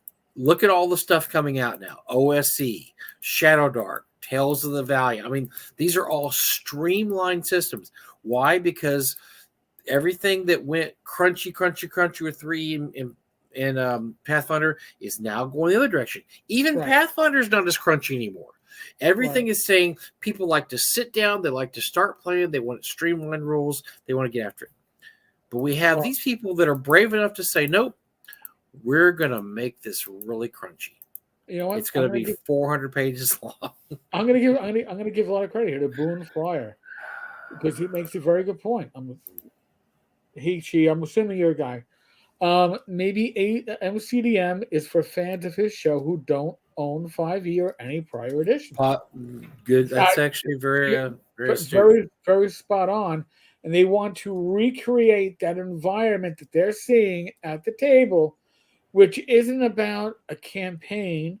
It's all about a session of literally killing shit and hoarding. I mean, that's what it comes down to.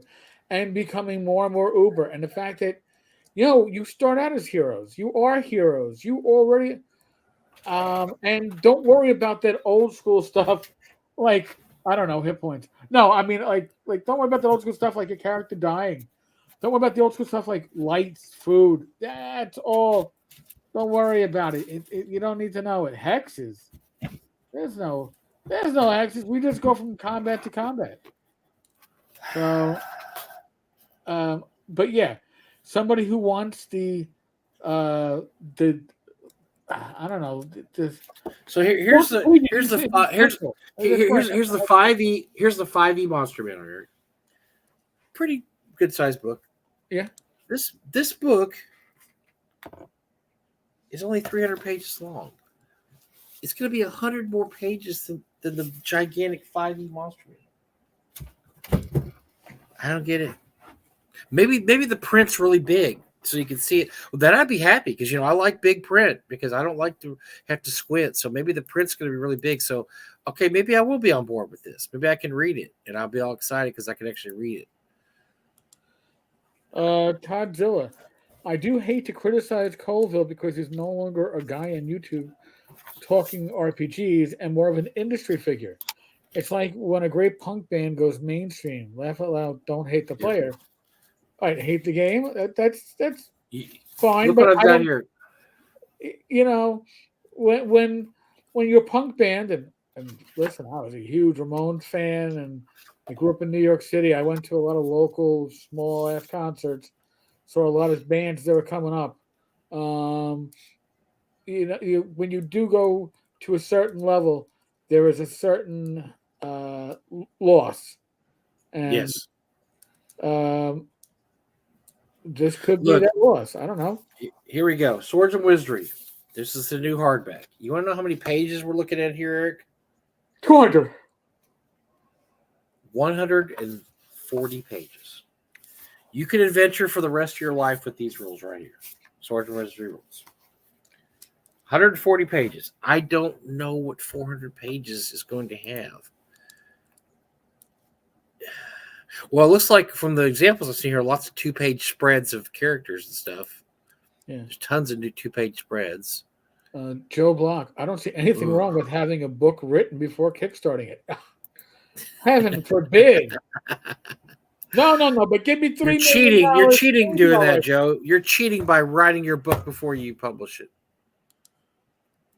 I do like big print, and I cannot lie because it's true. I do.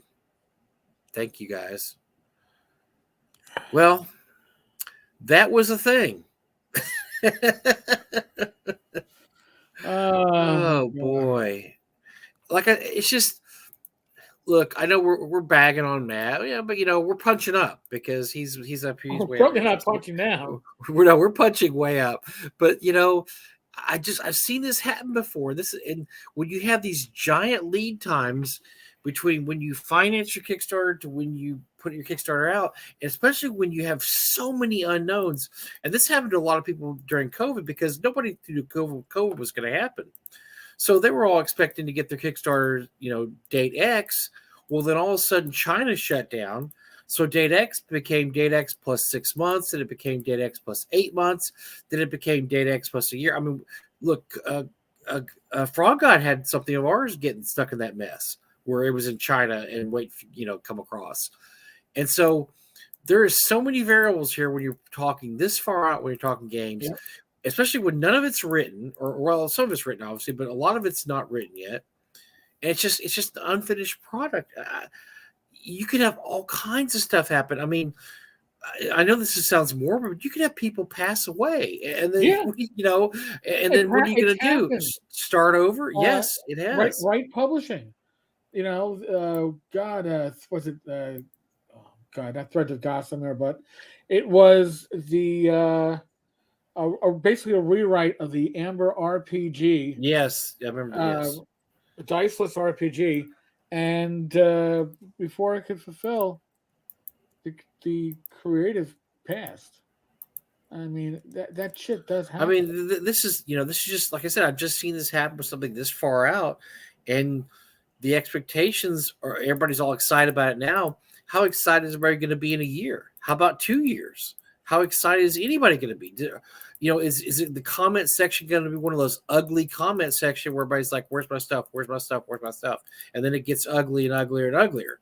And believe me, when you have 16,000 people, and it's probably going to be much more than that, you're going to have a certain percentage are not going to be happy. And that's one of the things that's been so cool about. I hate to keep heaping praise on Shadow Dark but I love Kelsey and I love Shadow Dark.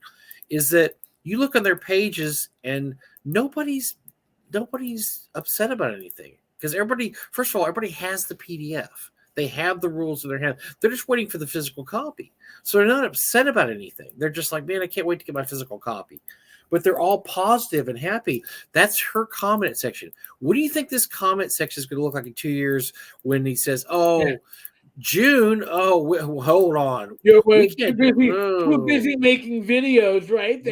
We can't really do that.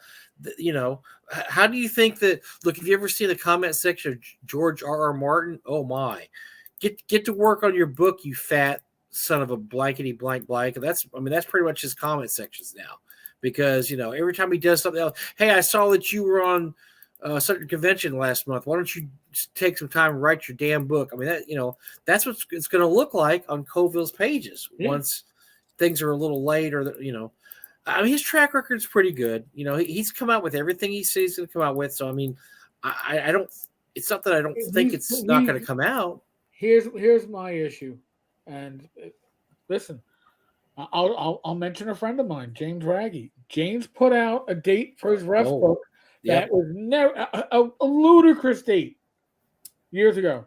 We haven't gotten the ref book yet. Shit happens, you know. Which reminds me, I have to ping James and go, James, the obligatory yearly nudge.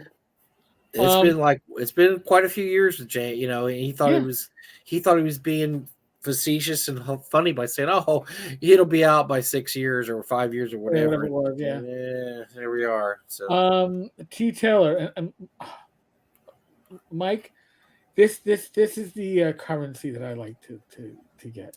I've been listening to this channel since the OGL scandal, which in the OGL scandal, we had some very good sources. One of the sources we still have, which is why we know what we know now. And I guess I truly appreciate all the insight you and your guests give on the gaming industry. Keep up the good work. Remember, though, this is our opinions only for the most part, and we speculate a lot. So just letting you know, we shouldn't be taking on experts on anything. We're absolutely speculating and guessing. Don't speculate or invest based upon anything that Mike and I. These are our opinions. Our opinions for the most part only. These are our opinions. They're informed opinions a lot of the time. They're informed. And listen, we'll tell when we are literally spitballing and working off very little knowledge. We'll tell you. Trust me. I'll say, listen, I'm spitballing. I'm looking at this design, and I'm going to tell you, I'm pretty sure that WotC is going to be going digital. That's what they now. Mike and I are getting confirming rumors from our sources, that things that we were spitballing a year ago during the OGL crisis turns out are very true. Yes. Yeah. So, but and when we can give name sources, we certainly love to. And when we can get guests on, I'm gonna guess in the next sometime. I can almost guarantee you that by the time the new books release, we'll have somebody chomping at the bit to come on and give some insight. We had some people that contacted us that were pretty hot about what happened yesterday about WotC. And I think it's not going to be long before they're going to say, "Yeah, we'll call on your show and tell you some inside info." So, and as a matter of fact, I had an offer from an insider that I met at Gamehole that said, if they're not employed by WotC, they would come on our show. And I'm like, and they would tell us a lot of stories. So not that I want this person to lose their job. I don't want them to lose their job at all. But boy, oh boy, would that be fun. Because they said, oh yeah, I have lots of stories. It could be he or she. You know, I'm not going to give away gender here, but yes, they said that they would love to come on our show and tell us some stories. So yes, I think we're going to see the dam break, especially if this game comes out next year, 5 point whatever, and it's as bad as everybody's saying, because this is what I'm hearing. Look, people's opinions could be wrong. Maybe it's a great game and they're just mad because whatever.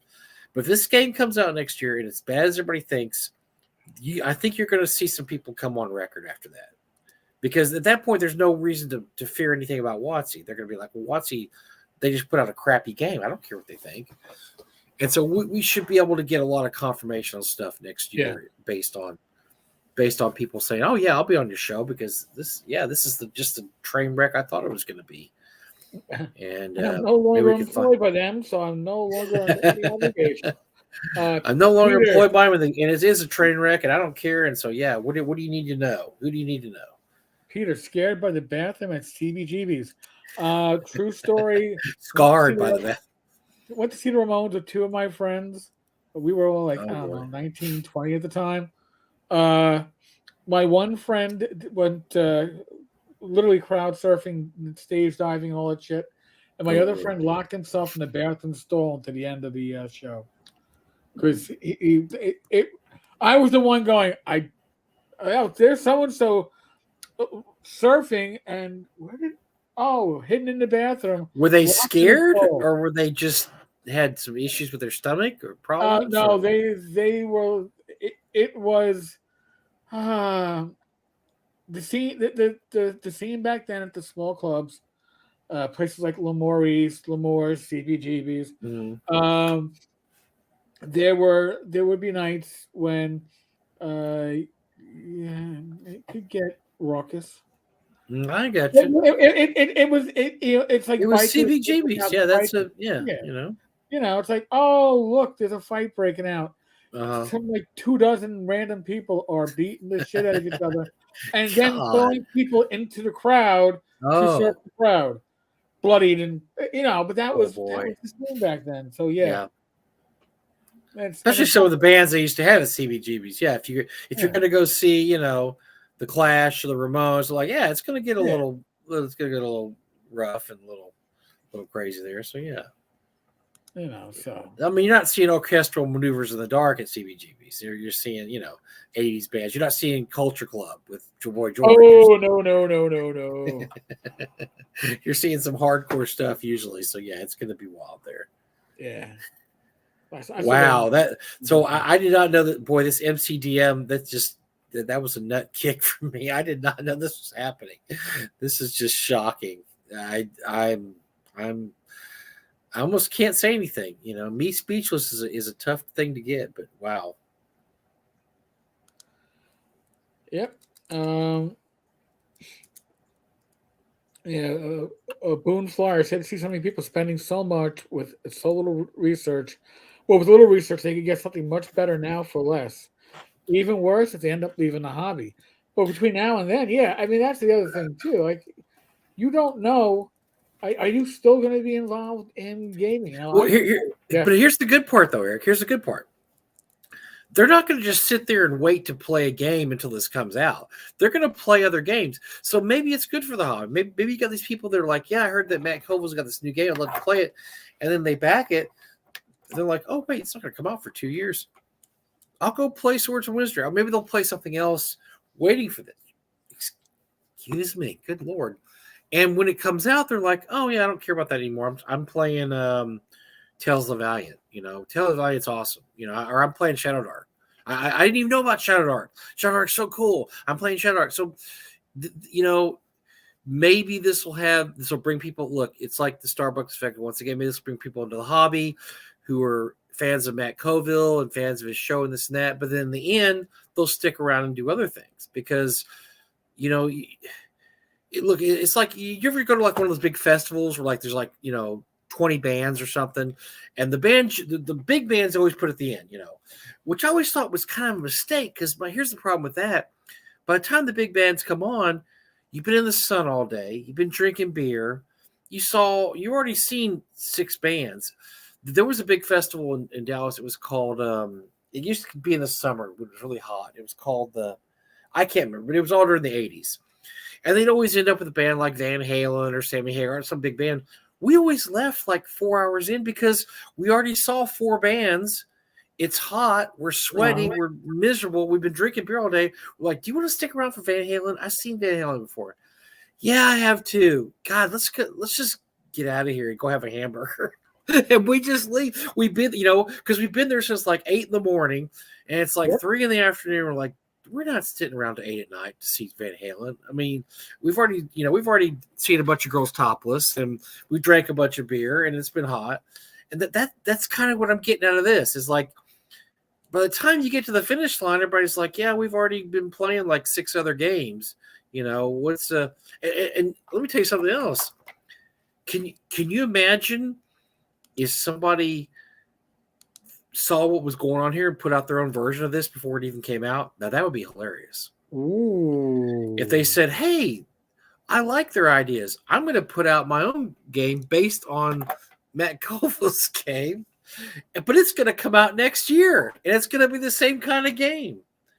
Oof. That would be Oofa. Yeah, released for free. That was encourage 5e crowd to do something. Yeah, well, see, so Toddzilla, let me give you. So I do North Texas RPG Con for those that don't know. The one thing that I think is very encouraging about doing the con that I like is I see a lot of crossover between old school and the 5e crowd, and I see it both ways. I see people that play old school that they'll play a 5e game every once in a while. I see a lot of 5e people that will play old school games. I really don't see.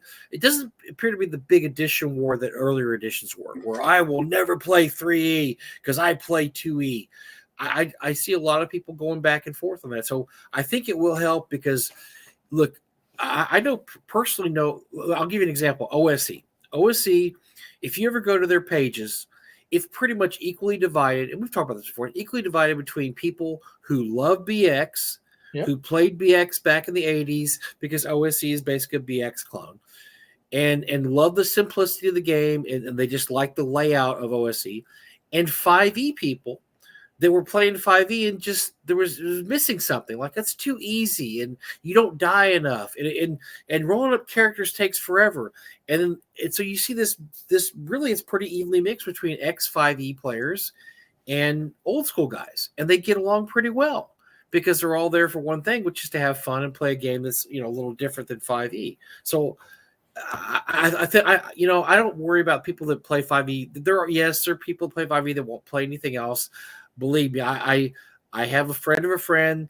They play in 3 campaigns a week, and they're all 5e, and they won't play anything else. They will only play 5e. They've only ever played 5e. They've been playing about 5 or 6 years, and they can't comprehend not playing 5e. That's all they play, and they play it 3 times a week, which would drive me insane.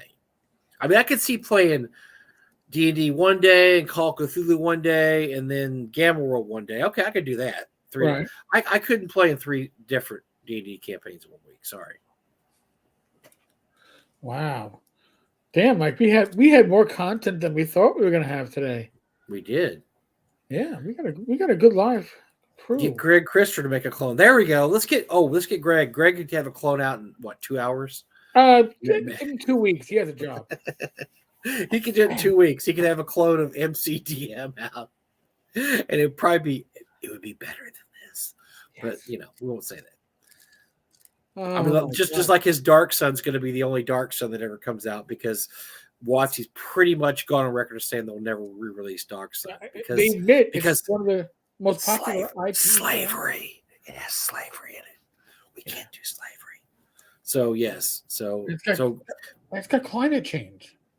But you're supposed to be fighting. So if you want to play a really good Dark Sun clone, it's called Shadow Sun. That's Greg's clone. Yep. Mixture Shadow Dark and Dark Sun. And by the way, I've never even been interested in playing Dark Sun. I read his PDF and I got hooked. I wanted to play a campaign of Shadow Dark or Shadow Sun immediately. It's awesome. It's damn good. Well, we're about to hit the witching hour, the 2-hour mark. Well, we found enough to talk about it. By the way, next week we have gone 3 weeks without a guest because Eric and I have had so much to talk about. But we have a guest next week. It's Keelan Halverson and Ryan George, and they're going to talk about some. So Keelan's a very talented artist known as Wonky, and he does great work. And he is a young dude, and he's awesome. I mean, I can't talk enough good stuff for the guy. Anyway, he pitched me an idea about a year ago. I was like, that's like the coolest idea I've ever heard. It's really awesome. Well, apparently they're finally going to come out with a Kickstarter based on this idea. So I am interested in having everybody hear it. And it's really, like I said, just a really creative guy a young guy that loves old school D&D. So that's a great combination. So, oh yeah. Because you get new ideas with old stuff, which is perfect. You don't want to keep looking at the same old thing the same old way over and over and over again. And Keelan has a different way of looking at it, but yeah, it'll be fun next week because Keelan and Ryan are 2 awesome people, so that'll be fun. And then the next week, that's going to be our year-end show. Oh my gosh! And we're gonna do some we're gonna do all kinds of stuff. I don't even know. It's going to be fun. We're gonna. Who knows what we're gonna do? It's just going to be crazy stuff. It's crazy. Maybe I'll wear a special hat. Maybe we'll have special. Maybe we might have special drop-in guests. Maybe we'll get Joe the lawyer to pop on for 10 minutes. I don't know. Get Rob Conley to come in and get Glenn to pop in. I mean, someone's going to pop in. We might have super secret special guests pop in. but we're going to definitely be talking about everything that went on this year, and we're going to have a little fun too. Because Eric and I always talk about doing these shows, like, let's talk about our favorite modules or our favorite this, that. Maybe we'll do something like that. Maybe we'll have like our 10 favorite D&D modules or our 10 favorite old school somethings, or we'll have some kind of list where Eric and I will tell you what we like. Because when that one show we did, we talked about the products you had to own. That was people were really excited about that. That was actually kind of cool. It was fun making those lists too. We talked about all the cool stuff that, like Stonehill Dungeons, stuff like that. So Joe the Lawyer, Joe the Lawyer, that's just what he does. He pops off.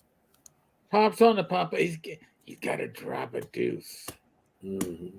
It's like Joe just disappears from the conversation. You all don't know on the other side because we only had a picture up. But we're getting a PM in the secret chat. Oh boy. TMI. TMI. All right, folks. On that note, thank you so much to everybody in the live stream. We really do appreciate your lively chatter. It makes it so much easier for Mike and I. And get in touch with Eric if you won something tonight. Get in touch with him. Tenkars.tavern@gmail.com. Mm-hmm. It's also up on the screen, like right there. Down there. Over here. Yeah. Mm-hmm. So, also go to tenkarstavern.com and go to the post from Monday, this past Monday. It's day one of OSR Christmas. You can get yourself. You could double the pleasure. If you won tonight, you could win again. There. It's like double mint gum. Oh my gosh. The double mint twins. Rawr. All right, folks. On that note, as always, be safe, be well, God bless. Roll those dice, roll them well. I believe it's Glenn and me this coming Friday. Oh, I hope so. We'll see how he's feeling. Friday. And Saturday, Gamers Health, 8 p.m. All right, folks. God bless. Good night. Thank you.